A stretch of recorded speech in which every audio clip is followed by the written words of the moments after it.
ಗಣಾನಾನ್ವಾ ಗಣಪತಿಗುಂ ಭವಾಮಹೇ ಕವಿಂ ಕವೀನಾಮುಪಮಶ್ರವಸ್ತಮಂ ಜ್ಯೇಷ್ಠರಾಜಂ ಬ್ರಹ್ಮಣಾಂ ಬ್ರಹ್ಮಣಸ್ಪದ ಆನುಶೃಣ್ವನ್ನೋತಿಭಿಸ್ಸೀದಸಾದರಂ. ಓಂ ಮಹಾಗಣಪತಯೇ ನಮಃ.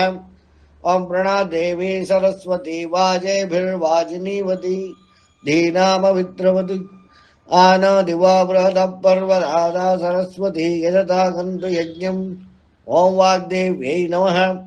ಓಂ ಗುರು ಬ್ರಹ್ಮ ಗುರು ವಿಷ್ಣು ಗುರುದೇವೋ ಮಹೇಶ್ವರ ಗುರು ಸಾಕ್ಷಾತ್ ಪರಬ್ರಹ್ಮ ತಸ್ಮೈ ಶ್ರೀ ಗುರವೇ ನಮಃ. ಓಂ ವೇದ ಮಾತಾ ನಮಸ್ತುಭ್ಯಂ ವರದೆ ಕಾಮರೂಪಿಣಿ ವಿದ್ಯಾರಂಭಂ ಕರಿಷ್ಯಾಮಿ ಸಿದ್ಧಿರ್ಭವತು ಮೇ ಸದಾ. ನಾವು ಹೋದವಾರ ನೋಡಿದ್ವಿ, ಯಜ್ಞಗಳಲ್ಲಿ ಯಾಗಗಳಲ್ಲಿ ಹೋಮ ಹವನಾದಿಗಳಲ್ಲಿ ಅಗ್ನಿಯನ್ನ ಬಳಸ್ತೇವೆ. ಭಾರತೀಯರು ಇದರಲ್ಲಿ ನಿಷ್ಣಾತರು ಅಂತಂತ ಯಾಕೆ ಅಂತಲೂ ನೋಡಿದ್ವಿ. ಯಾಕೆ ಅಂತಂದ್ರೆ ನಮ್ಮ ಯಾವ ಇಂದ್ರಿಯ ಇದೆ ಅದಕ್ಕೆ ಮಿತಿ ಇದೆ. ಜೊತೆಗೆ ಯಾವ ಇಂದ್ರಿಯಕ್ಕೆ ಮನಸ್ಸು ತನ್ನನ್ನು ತಾನು ಜೋಡಿಸ್ಕೊಳ್ತದೋ ಅದು ಮಾತ್ರ ಗ್ರಹಿಕೆ ಅನ್ನೋದಾಗ್ತದೆ, ಇಲ್ದೋರಾಗೋದಿಲ್ಲ. ಈ ರೀತಿ ಹಲವಾರು ಇತಿಮಿತಿಗಳಿರುವ ಇಂದ್ರಿಯಗಳನ್ನು ಹೊಂದಿರುವ ನಾವು ಇದನ್ನ ದಾಟಿ ಮುಂದಕ್ಕೆ ಹೋಗಿ ಗೊತ್ತಿಲ್ಲದೆ ಇರೋದನ್ನು ಹೇಗೆ ತೆಗೆದುಕೊಳ್ಳೋದು, ಜಗತ್ತಿಗೆ ತಿಳಿಯದಿರುವುದನ್ನು ನಾವು ಹೇಗೆ ತಿಳಿದುಕೊಳ್ಳೋದು. ಈಗ ಮಂತ್ರದಷ್ಟಾರರಾದರು, ಈಗ ಋಗ್ವೇದದ ಅಗ್ನಿಮೇ ಏಡ ಪುರೋಹಿತಂ ಯಜ್ಞಸ್ಸ ದೇವಸ್ವ ಋತ್ವಿಷ ಮಾಡಿದ್ರು. ಹೇಗೆ ಮಾಡಿದ್ರು? ಅಥವಾ ಓಂ ಭೂರ್ಭುವಸ್ವರತ್ಸವಿದ್ವರೆಣ್ಯಂ ಭರ್ಗೋ ದೇವಸ್ಯ ಧೀಮಹಿ ಯೋನ ಪ್ರಚೋದಯಾತ್ ವಿಶ್ವಾಮಿತ್ರ ಗಾಯತ್ರಿ ಮಾಡಿದ್ರು. ವಿಶ್ವಾಮಿತ್ರ ಹೇಗೆ ಮಾಡ್ದ? ಇವತ್ತಿನ ನಾವು ಹೇಗೆ ಕಲಿತಾ ಇದ್ದೀವಿ, ಅವ್ರಿಗೂ ನಮಗೂ ಏನು ವ್ಯತ್ಯಾಸ? ನಾವೇನ್ ಮಾಡ್ತೀವಿ, ಯಾರ ತರ ಹೇಳಿಸ್ಕೊತೀವಿ, ಎಲ್ಲಾರ ಪುಸ್ತಕಗಳಲ್ಲಿ ತೆಗೆದು ನೋಡ್ತೀವಿ, ಗ್ರಂಥಗಳನ್ನ ನೋಡ್ತೇವೆ. ಈಗ ಇತ್ತೀಚಿನ ಕಾಲದಲ್ಲಿ ಈಗಂತೂ ನಮಗೆ ಉಪನಿಷತ್ತುಗಳು ವೇದ ಎಲ್ಲವೂ ಅವೈಲಬಿಲಿಟಿ ಇದೆ, ಅದನ್ನ ತೆಗೆದು ನೋಡ್ತೇವೆ, ಇಂಟರ್ನೆಟ್ ಅಲ್ಲಿ ತೆಗೆದು ನೋಡ್ತೇವೆ. ಆದ್ರೆ ಯಾವುದನ್ನು ನೋಡದೆ, ಯಾರನ್ನೂ ಕೇಳದೆ, ಕೇವಲ ಗುಹೆಯಲ್ಲಿ ಒಂಟಿಯಾಗಿ ಕುಳಿದು ತಪಸ್ಸು ಮಾಡಿ ಕಂಡಿಡಿದಂತ ವಿಚಾರಗಳಿವೆ. ಅವ್ರು ಹೇಗೆ ಮಾಡಿದ್ರು? ಅಗ್ನಿಯನ್ನ ಉಪಯೋಗಿಸಿದರು ಅನ್ನೋದು ನಾವು ಸುಮಾರು ಡೀಟೇಲ್ ಆಗಿ ನಾವು ಹೋದವಾರ ನೋಡಿದ್ವಿ. ಅದೇ ಯಜ್ಞ ಯಾಗ ಆ ರೀತಿಯಾಗಿ ನಮಗೆ ಆಲೇ ನೋಡ್ಕೊಂಡಿದ್ದೀವಿ. ಯಾವುದು ನಮ್ಮ ಮನಸ್ಸು ಹೊಂದ್ಕೊಳುತ್ತೋ ಅದು ಮಾತ್ರ ನಮಗೆ ಗ್ರಹಿಕೆ ಆಗುತ್ತೆ, ಇಲ್ಲದ್ರೆ ಆಗೋದಿಲ್ಲ. ಈಗ ಉದಾಹರಣೆ, ನಾವು ಒಂದು ಗಾಡಿಯಲ್ಲಿ ಹೋಗ್ತಾ ಇದ್ದೀವಿ, ಕಣ್ಣಲ್ಲಿ ಸುತ್ತ ಮುತ್ತ ಸಾವಿರಾರು ಚಿತ್ರಗಳು, ಸಾವಿರಾರು ಜನ, ಏನೇನೋ ದೃಶ್ಯಗಳು ನೋಡ್ತಾ ಇರ್ತವೆ. ಆದ್ರೆ ನಮಗೆ ನೆನಪಾಗ ಇಟ್ಕೊಳ್ಳೋದು ಯಾವುದನ್ನ ನಾವು ಗ್ರಹಿಸಿದ್ದನ್ನು ಮಾತ್ರ. ಅಂದ್ರೆ ಯಾವ ಇಂದ್ರಿಯವನ್ನ ನಾವು ಕೇಳಿಸ್ಕೋಬೇಕು ಅಂತನೋ, ನೋಡ್ಬೇಕು ಅಂತನೋ, ಸ್ಪರ್ಶ ಮಾಡ್ಬೇಕು ಅಂತನೋ, ರುಚಿ ನೋಡ್ಬೇಕು ಅಂತನೋ, ಆಘ್ರಾಣಿಸ್ಬೇಕು ಅಂತನೋ ಯಾವುದು ಒಂದು ಇಚ್ಛೆ ಉಂಟಾಗ್ತದೆ, ಆ ಇಚ್ಛೆಗೆ ಉಂಟಾದ ಇಂದ್ರಿಯಕ್ಕೆ ನಾವು ಮನಸ್ಸನ್ನು ಹೊಂದಿಸ್ಕೋತೀವಿ, ಅದು ಪ್ರಕಾರ ನಮಗೆ ಗ್ರಹಿಕೆ ಆಗ್ತದೆ. ಇದು ಸಹಜ. ಆದರೆ ಅಗ್ನಿ ಹಾಗಲ್ಲ, ಅದು ಇಚ್ಛೆಗಳ ಪ್ರಕಾರ ಕೆಲಸ ಮಾಡುವುದಿಲ್ಲ. ಅದ್ ಬದಲಿಗೆ ಏನು ಮಾಡ್ತದೆ, ನಮಗೆ ಇಚ್ಛೆ ಇದೆಯೋ ಬಿಟ್ಟಿದೆಯೋ, ನಾವು ಯಾವ್ದಾರ ಇಂದ್ರಿಯಕ್ಕೆ ಅಟ್ಯಾಚ್ ಮಾಡ್ಕೊಂಡಿದೀವೋ, ನಮ್ಮ ಮನಸ್ಸನ್ನ ಇಲ್ವೋ, ಅದೆಲ್ಲ ಅದು ಕೇರ್ ಮಾಡೋದಿಲ್ಲ.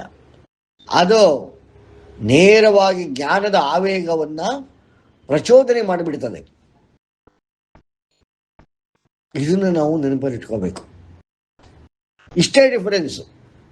ಅದು ನೇರವಾಗಿ ಜ್ಞಾನದ ಆವೇಗವನ್ನ, ಅಂದರೆ ಮೊಮೆಂಟಮ್ ಆಫ್ ದ ನಾಲೆಡ್ಜ್, ಅದನ್ನ ಪ್ರಚೋದನೆ ಮಾಡಿಬಿಡುತ್ತದೆ.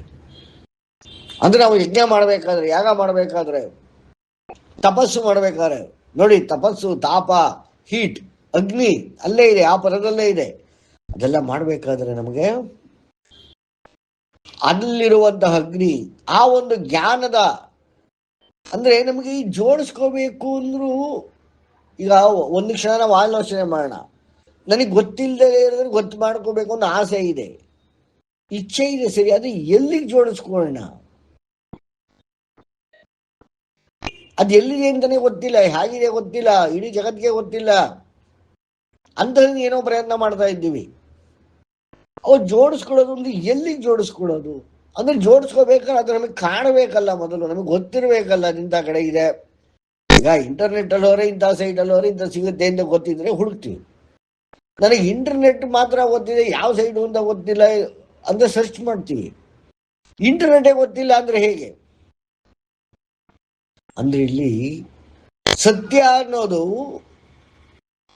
ನಾವು ತಿಳ್ಕೋಬೇಕಾಗ್ತದೆ. ಆ ಸತ್ಯ ತಿಳ್ಕೊಳ್ಳೋದು ಇದೆ, ಎಲ್ಲಿದೆ ಗೊತ್ತಿಲ್ಲ, ಹೇಗಿದೆ ಗೊತ್ತಿಲ್ಲ, ಯಾರ ಹತ್ರ ಇದೆ ಗೊತ್ತಿಲ್ಲ. ವೇದ ಹೇಳ್ತಾರೆ ಎಲ್ಲ ಕಡೆ ಇದೆ, ಸರಿ ಎಲ್ಲ ಕಡೆ ಇದೆ, ಆದರೆ ನಮಗದನ್ನು ಕನೆಕ್ಟ್ ಮಾಡ್ಕೊಳ್ಳೋದಕ್ಕೆ ಗೊತ್ತಾಗ್ತಾ ಇಲ್ಲ.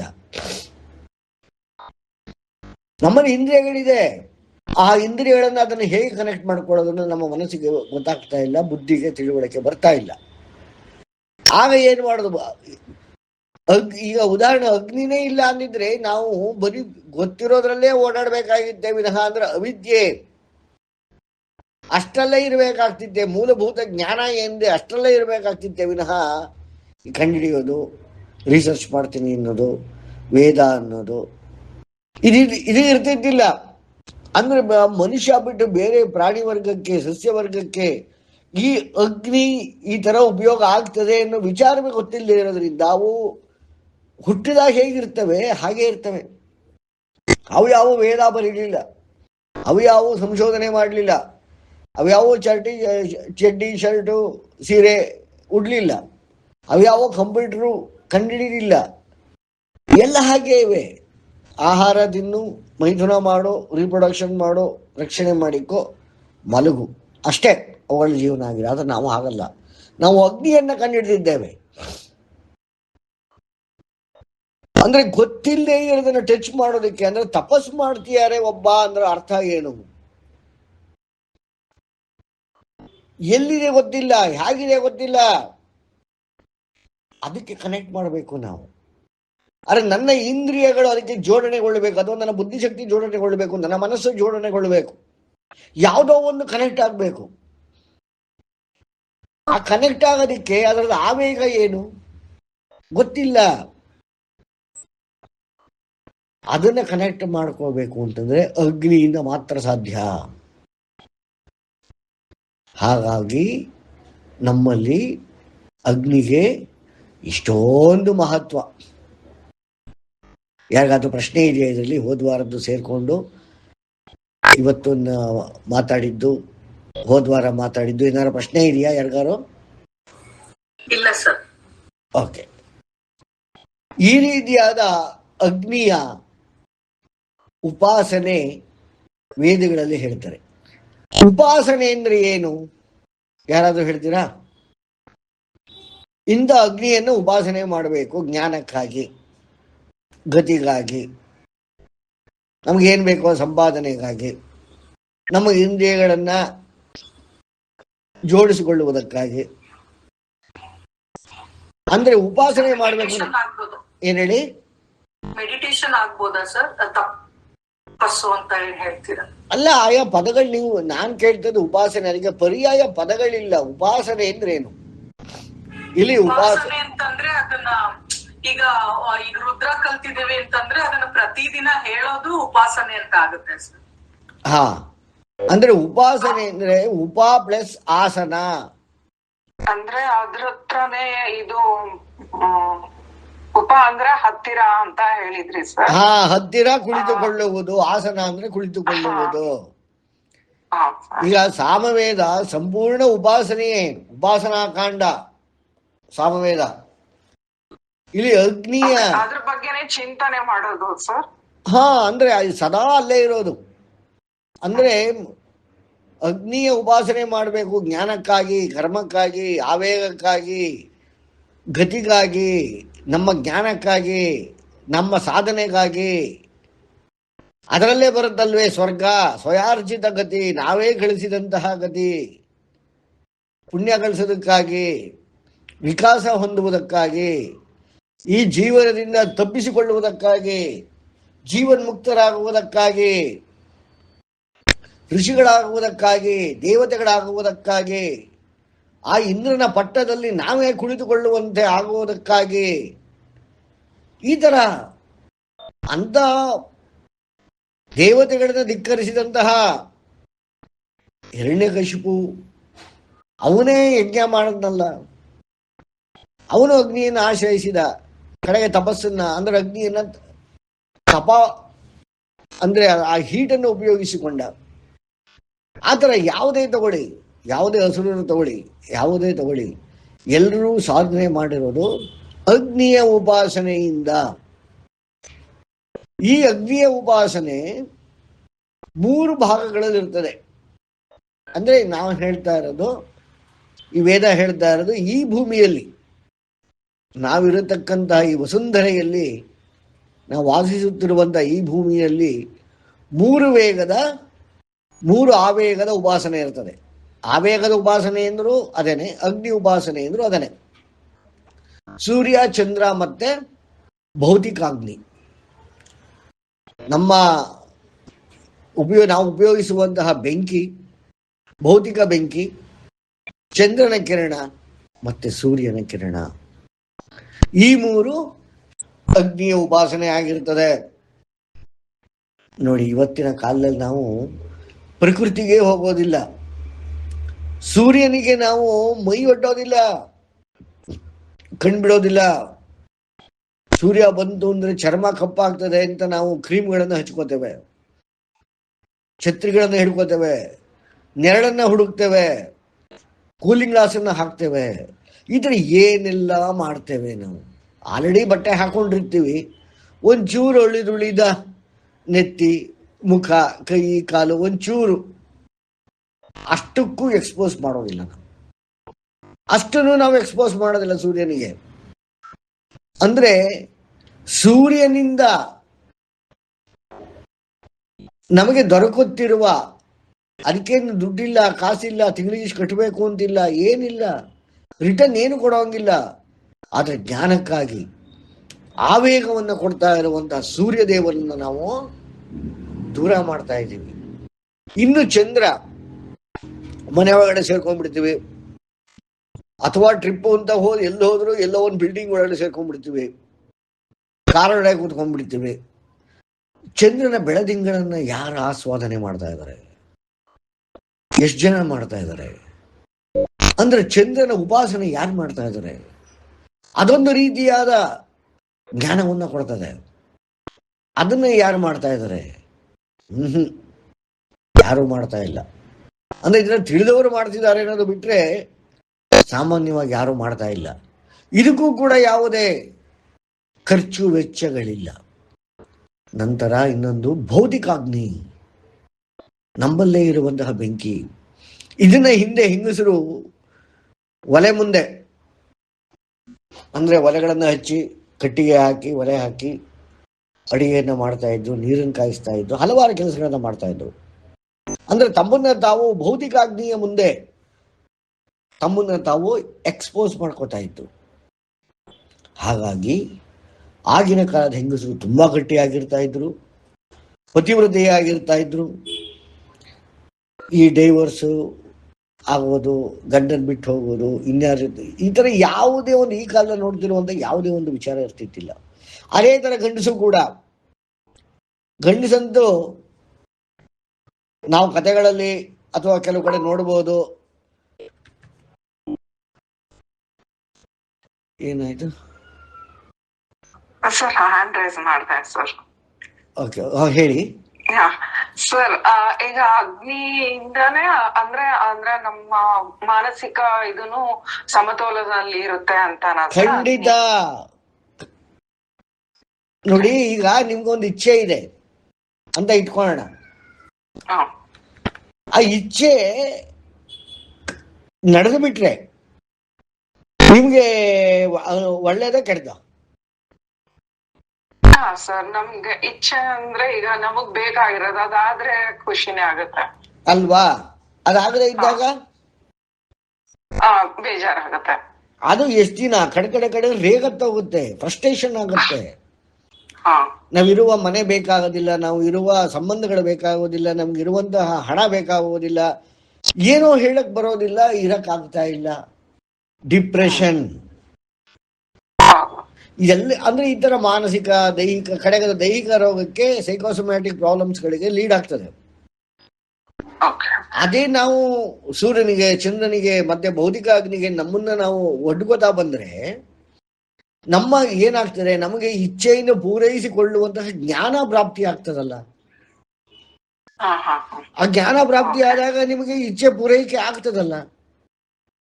ಇಚ್ಛೆ ಪೂರೈಕೆ ಆದಾಗ ನೀವು ಸಂತೋಷದಾಗಿರ್ತೀರಲ್ಲ. ಆಗ ನೀವು ಇರುವಂತಹ ಜಾಗ, ಗಳಿಸಿರುವಂತಹ ಸಂಬಂಧ, ಹಣ, ಅಂತಸ್ತು ಎಲ್ಲವೂ ನಿಮಗೆ ಸಹ್ಯವಾಗ್ತದೆ, ಅಂದ್ರೆ ನಿಮಗೆ ಇಷ್ಟ ಆಗ್ತದೆ. ಈಗ ಹೆಂಗೆ ಅಂದ್ರೆ ಅವಶ್ಯಂ ಪಿತರಾಚಾರಂ, ಅವಶ್ಯಕತೆ ಇದೆ ಹಾಗಾಗಿ ನಾನು ಇಂಥವ್ರ ಜೊತೆ ಇದ್ದೀನಿ. ಅಯ್ಯೋ ಅವಶ್ಯಕತೆ ಇದೆ, ಜನ ಏನಂತಾರೋ, ಅಥವಾ ನನ್ನ ಹತ್ರ ಹಣ ಇಲ್ಲ ಹಾಗಾಗಿ ಡಿಪೆಂಡ್ ಆಗಿದ್ದೀನಿ.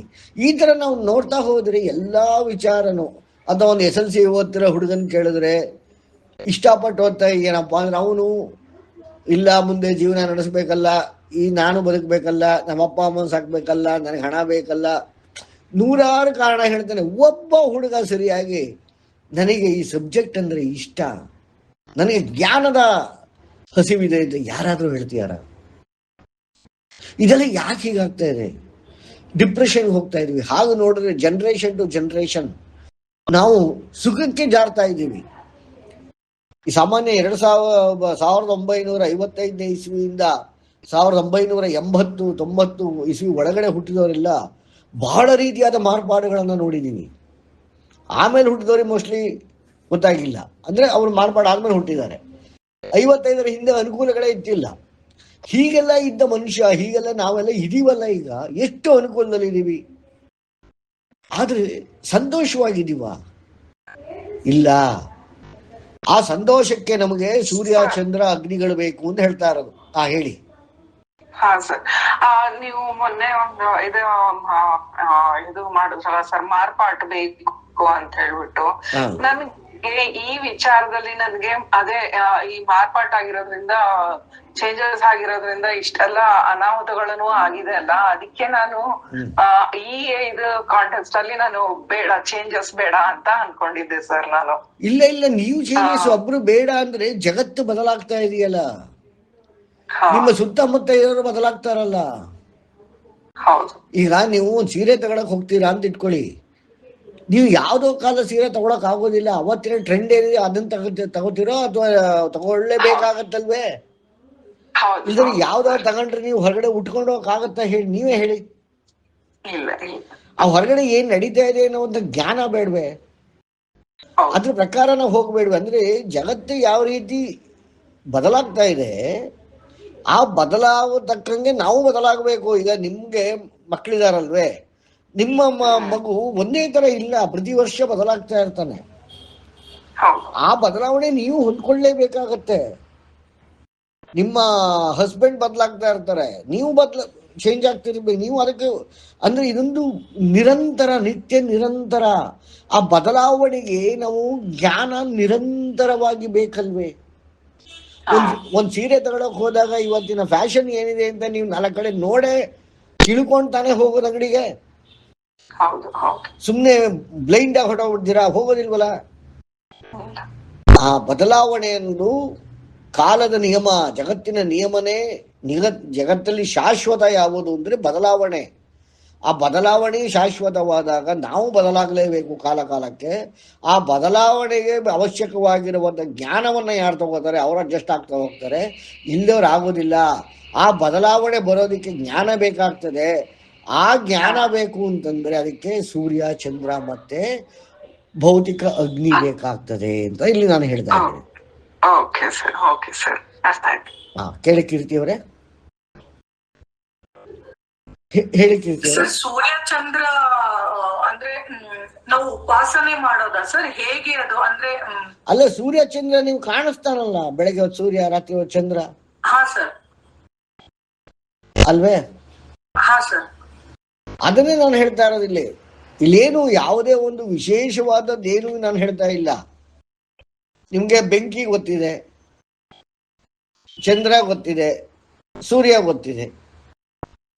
ಇದರ ಜೊತೆಯಲ್ಲಿ ನಾವು ಇದೀವ ಅಂತ ಈಗ ನಾನು ನಿಮ್ಮನ್ನೇ ಕೇಳ್ತಾ ಇದ್ದೀನಿ, ನೀವು ಎಷ್ಟು ಹೊತ್ತು ಸೂರ್ಯನ ಜೊತೆ ಇರ್ತೀರ, ಎಷ್ಟೊತ್ತು ಚಂದ್ರನ ಜೊತೆ ಇರ್ತೀರ, ಎಷ್ಟೊತ್ತು ಬೆಂಕಿ ಜೊತೆ ಇರ್ತೀರ? ಪ್ರಾಮಾಣಿಕವಾಗಿ ಹೇಳಿ. ಜಾಸ್ತಿ ಇರೋದಿಲ್ಲ ಸರ್. ಜಾಸ್ತಿ ಎಲ್ಲ ಇಲ್ಲವೇ ಇರೋದಿಲ್ಲ. ಅಕಸ್ಮಾತ್ ಇರಬೇಕಾದ ಪ್ರಸಂಗ ಬಂದರೆ ಅದಕ್ಕೆಲ್ಲ ರಕ್ಷಣೆ ಮಾಡ್ಕೊಂಡು ಹೋಗ್ತೀರಾ. ಸರ್, ಎಲ್ಲರೂ ಹೋಗ್ಬೇಕು ಅಂದ್ರೆ ಕೆಲ್ಸಕ್ಕೆ ಹೋಗಿ ಅಂದ್ರೆ ಆ ಕೆಲಸ ಮುಗಿಸ್ಕೊಂಡು ಎಷ್ಟು ಒಂದು half an hour 1 hour, maximum 1 hour ಅನ್ಕೋಬಹುದು ಸರ್. ಅಲ್ಲ ನೀವು 1 ಅವರ್ ಅಲ್ಲಿ ಎಕ್ಸ್ಪೋಸ್ ಮಾಡೋದಿಲ್ಲ ಸರಿಯಾಗಿ. ನಿಮ್ಮನ್ನ ನೀವು ಒಡ್ಡುಕೊಳ್ಳೋದಿಲ್ಲ, ಉಪಾಸನೆ ರೀತಿ ಮಾಡೋದಿಲ್ಲ. ಅಂದ್ರೆ ಆ ಸೂರ್ಯನ ಜೊತೆಯಲ್ಲೇ ಇರುವುದಿಲ್ಲ, ಚಂದ್ರನ ಜೊತೆಯಲ್ಲೇ ಇರುವುದಿಲ್ಲ, ಬೆಂಕಿಯ ಜೊತೆಯಲ್ಲೇ ಇರುವುದಿಲ್ಲ ನಾನು ಹೇಳ್ತಾ ಇರೋದು. ಈ ಒಂದು ಉಪಾಸನೆ ಪ್ರಾಕೃತಿಕವಾಗಿರಲಿ ಅನ್ನೋ ಉದ್ದೇಶಕ್ಕೆ ಏನ್ ಮಾಡಿದರು, ಗಂಡಸರಿಗೆ ಕೇವಲ ಒಂದು ಪಂಚೆ, ಅರ್ಥ ಮಾಡ್ಕೊಳ್ಳಿ, ಕೇವಲ ಒಂದು ಮುಂಡಾಸು ಅಂದ್ರೆ ಕೇವಲ ಒಂದು ಪಂಚೆ. ಆ ಪಂಚೆ ಸೊಂಟದಿಂದ ಮೇಲ್ಭಾಗಕ್ಕೆ ಯಾವುದೇ ವಸ್ತ್ರ ಇಲ್ಲ, ಬರೀ ಮೈ. ಈ ತರನೇ ಹಿಂದೆ ಗಂಡಸರು ಇರ್ತಿದ್ರು, ಕಥೆಗಳೆಲ್ಲ ನೋಡಿರ್ಬೇಕಲ್ಲ ಇವುಗಳು. ಯಾಕೆ ಅಂತಂದ್ರೆ ಆ ರೈತನಿಂದ ಹಿಡಿದು ದುಡಿಯುವ ಗಂಡಸಿಂದ ಹಿಡಿದು ಜೋಯಿಸನಿಂದ ಹಿಡಿದು ಎಲ್ಲರೂ ಕೂಡ ಇಷ್ಟೇ ಬಟ್ಟೆ ಹಾಕೋತಾ ಇದ್ರು. ಇದನ್ನೇ ಮಹಾತ್ಮ ಗಾಂಧಿ ಹೇಳಿದ್ದು.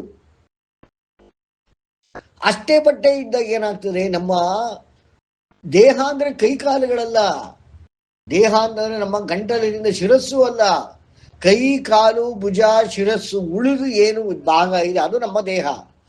ಆ ದೇಹ ಭಾಗವನ್ನ ಸೂರ್ಯನಿಗೆ ಒಡ್ಕೋತಾ ಇದ್ರು, ಮನೆ ಆಚೆ ಮಲಿಕೋತಾ ಇದ್ರು, ಚಂದ್ರನಿಗೆ ಒಡ್ಕೋತಾ ಇದ್ರು, ಬೆಂಕಿ ಕಾಯಿಸ್ತಾ ಇದ್ರು. ಅಂದ್ರೆ ಉಪಾಸನೆ ಅನ್ನೋದು ದೈನಂದಿನ ಬದುಕಿನಲ್ಲಿ 24 ಗಂಟೆ ನಡೀತಾ ಇತ್ತು.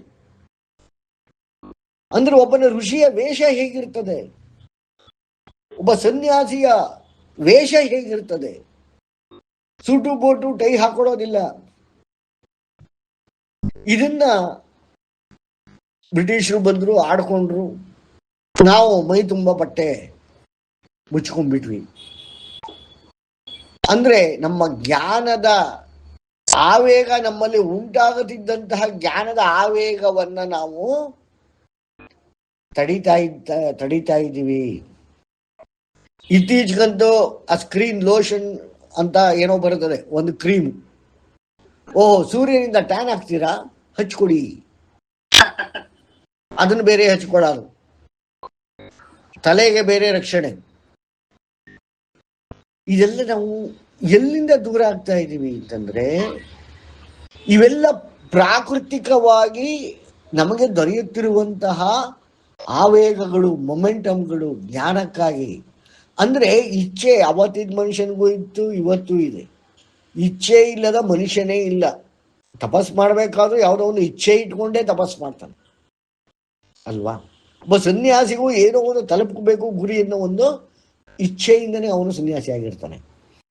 ಇಚ್ಛೆ ಅನ್ನೋದು ನಿತ್ಯ ಸತ್ಯ, ಯಾಕಂದ್ರೆ ಜಗತ್ತು ಬದಲಾಗ್ತಾ ಇರ್ತದೆ. ಅಂದ್ರೆ ಅಗ್ನಿಯ ಉಪಾಸನೆ ಅನ್ನೋದು ನಿತ್ಯ. ನಾವು ಈ ಜಗತ್ತಿನ ಜೊತೆಗೆ ನಾವು ಮುಂದಕ್ಕೆ ಹೋಗ್ಬೇಕು, ಸಂತೋಷವಾಗಿರ್ಬೇಕು. ನೋಡಿ, ಇಲ್ಲಿ ಯಾವುದೇ ದೇವರ ಉಪಾಸನೆ ಹೇಳ್ತಾ ಇಲ್ಲ, ಪೂಜೆ ಹೇಳ್ತಾ ಇಲ್ಲ. ನಿಮ್ಮನ್ನ ನೀವ ಸೂರ್ಯನಿಗೆ, ಚಂದ್ರನಿಗೆ, ಮತ್ತೆ ಭೌತಿಕ ಅಗ್ನಿ ಆದಂತ ಬೆಂಕಿಗೆ ಯಾವುದೋ ಪ್ರಕಾರದಲ್ಲೂ ಆಗಲಿ ನಾವು ನಮ್ಮನ್ನ ನಾವು ತೆರೆದಿಟ್ಕೋಬೇಕು. ಆ ರೀತಿ ನಾವು ನಮ್ಮನ್ನು ಈ ಮೂರಕ್ಕೆ ಕೊಟ್ಕೊಡೋದೇ ಉಪಾಸನೆ. ಒಂದು ದಿನದಲ್ಲಿ 3ರಲ್ಲಿ ಯಾವುದೋ ಒಂದು ಸಿಕ್ಕೇ ಸಿಗ್ತದೆ. ಯಾವ ಸಿಗದೆ ಹೊರ ಬೆಂಕಿ ಅಂತೂ ಸಿಗ್ತದೆ. ಯಾಕೆ ಅಂತಂದ್ರೆ ಚಂದ್ರನಿಂದ ಬರುವಂತಹ ಕಿರಣಗಳು ಹಿಮಕಿರಣಗಳು ಅಂತ ವೇದ ಹೇಳ್ತದೆ. ಅಂದ್ರೆ ಅದು ಮಾತೃ ಸ್ವರೂಪದ ಕಿರಣಗಳು, ಜ್ಞಾನಕ್ಕೆ ಮಾತೃ ಸ್ವರೂಪವಾದ ಕಿರಣಗಳು ಚಂದ್ರನಿಂದ ಬರ್ತದೆ. ಯಾಕೆ ಮಾತೃ ಸ್ವರೂಪ ಅಂದ್ರೆ ಈ ಭೂಮಿಯಲ್ಲಿ ಆಹಾರದ ಉತ್ಪಾದನೆ ಚಂದ್ರನ ಕಿರಣಗಳಿಂದ ಮಾತ್ರ ಆಗ್ತದೆ ಅಂತ ನಮ್ಮ ವೇದ ಹೇಳ್ತದೆ. ಆ ಚಂದ್ರನ ಕಿರಣಗಳಿಂದ ಮಾತ್ರ ಇಲ್ಲಿ ನಮ್ಮ ಆಹಾರ ಉತ್ಪಾದನೆಗೊಳ್ತದೆ.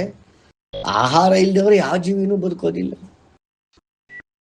ಅಂದ್ರೆ ಚಂದ್ರನಿಂದ ಬರುವ ಕಿರಣ ರಾತ್ರಿ ಹೊತ್ತು ಸೂರ್ಯನಿಂದ ಪ್ರತಿಫಲಿತವಾದ ಕಿರಣ, ಅದು ಶೀತಲ ಹಿಮಕಿರಣ, ಅದು ಮಾತೃ ಸ್ವರೂಪಿ. ಯಾಕೆಂದ್ರೆ ನಮ್ಮನ್ನೆಲ್ಲ ಆಹಾರ ಕೊಟ್ಟು ಉತ್ಪಾದಿಸಿಕೊಟ್ಟು ನಮ್ಮನ್ನ ಸಾಕ್ತದೆ. ಅಂದ್ರೆ ಅರ್ಥ ಏನು? ರಸವನ್ನ ಉತ್ಪಾದನೆ. ಚಂದ್ರ ಅಂದ್ರೆ ರಸ, ಸೋಮ. ರಸ ಅಂದ್ರೆ ಏನು? ನಾನು ಎಷ್ಟೋ ಸರಿ ಹೇಳಿದ್ದೀನಿ. ರಸ ಅಂದ್ರೆ ಏನು? ಯಾರಾದ್ರೂ ಹೇಳ್ತೀರಾ?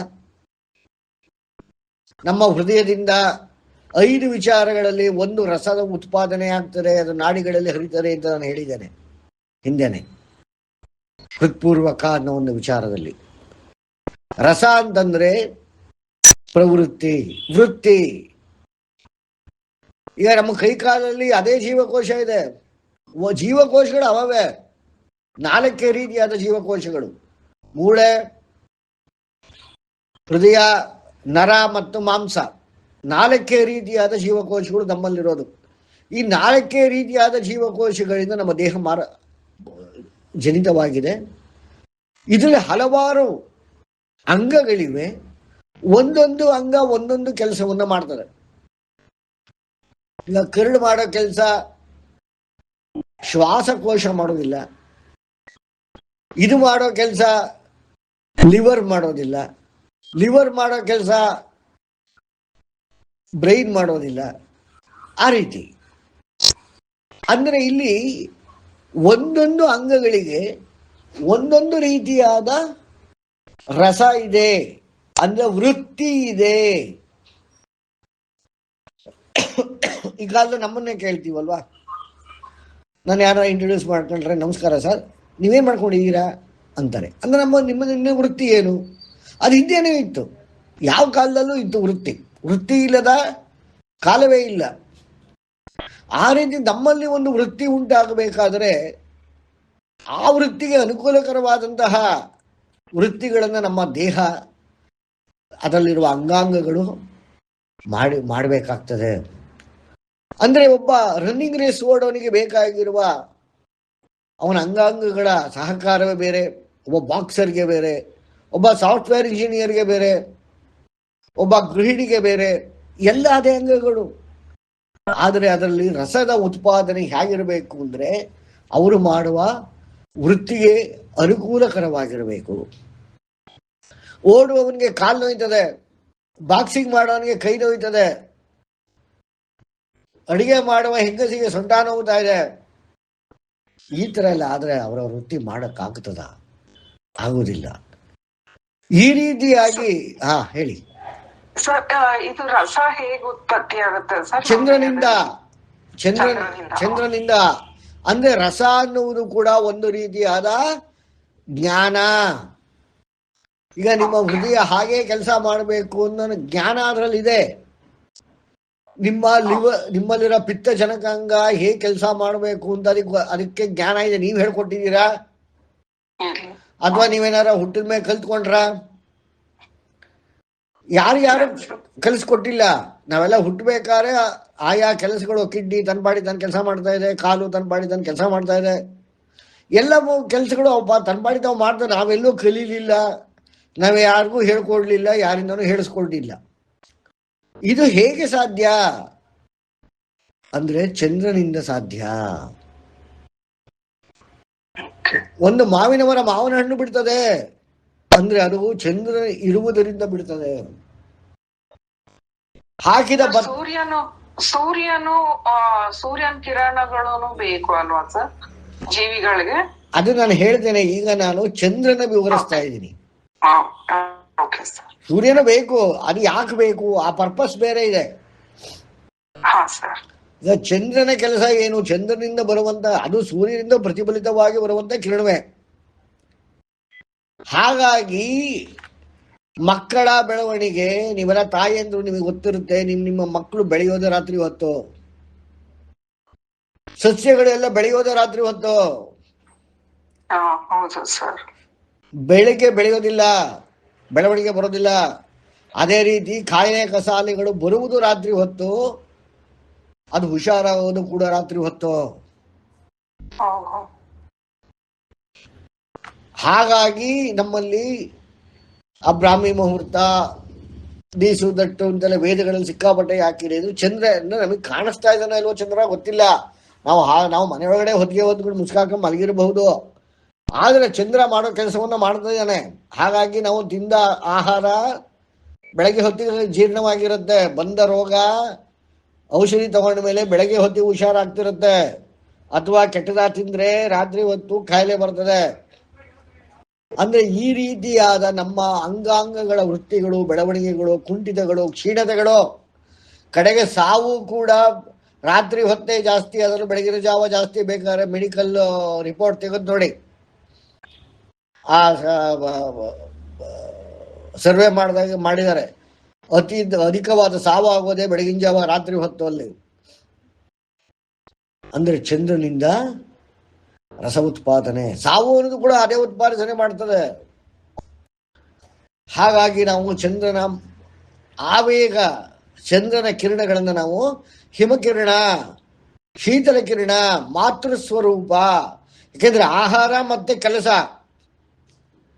ಕೆಲಸಕ್ಕೆ ತಕ್ಕ ಆಹಾರ ಬೇಕು, ಆಹಾರಕ್ಕೆ ತಕ್ಕ ಕೆಲಸ ಬೇಕು. ಹಾಗಾಗಿ ನಾವು ಚಂದ್ರನ ಉಪಾಸನೆ ಮಾಡಬೇಕು. ಇವತ್ತಿಂದ ಎಲ್ಲರೂ ಅರ್ಥ ಮಾಡ್ಕೊಳ್ಳಿ, ಚಂದ್ರ ಅಂದ್ರೆ ಬರೀ ಕೇವಲ ಅದು ಒಂದು ಉಪಗ್ರಹವಲ್ಲ, ಅದರಿಂದ ಇಷ್ಟೆಲ್ಲ ಕೆಲಸ ನಡೀತಾ ಇದೆ. ಹಾಗಾಗಿ ಜ್ಯೋತಿಷ್ ಶಾಸ್ತ್ರದಲ್ಲಿ ಚಂದ್ರನಿಗೂ ಒಂದು ಸ್ಥಾನವಿದೆ. ನಂತರ ಇದರಲ್ಲಿ ಏನಾದ್ರು ಪ್ರಶ್ನೆ ಇದೆಯಾ ಇಷ್ಟೊತ್ತು ಹೇಳಿದ್ದು ಚಂದ್ರನ ಬಗ್ಗೆ?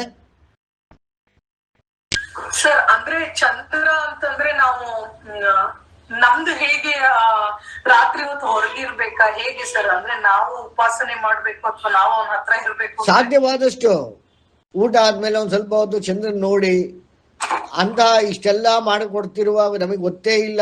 ಇಷ್ಟೆಲ್ಲ ಪಾಪ ನಾವು ನಮ್ಮ ಅಪ್ಪ ಮುತ್ತಾತ ಎಲ್ಲರಿಗೂ ಮಾಡ್ಕೊಟ್ಟಿದ್ದಾನೆ, ನಮಗೂ ಮಾಡ್ಕೊಡ್ತಾ ಇದ್ದಾನೆ, ನಮ್ಮ ಮಕ್ಳಿಗೂ ಮಾಡ್ಕೊಡ್ತೀನಿ. ಒಂದು ಕೃತಜ್ಞತೆ ಹೇಳೋಣ.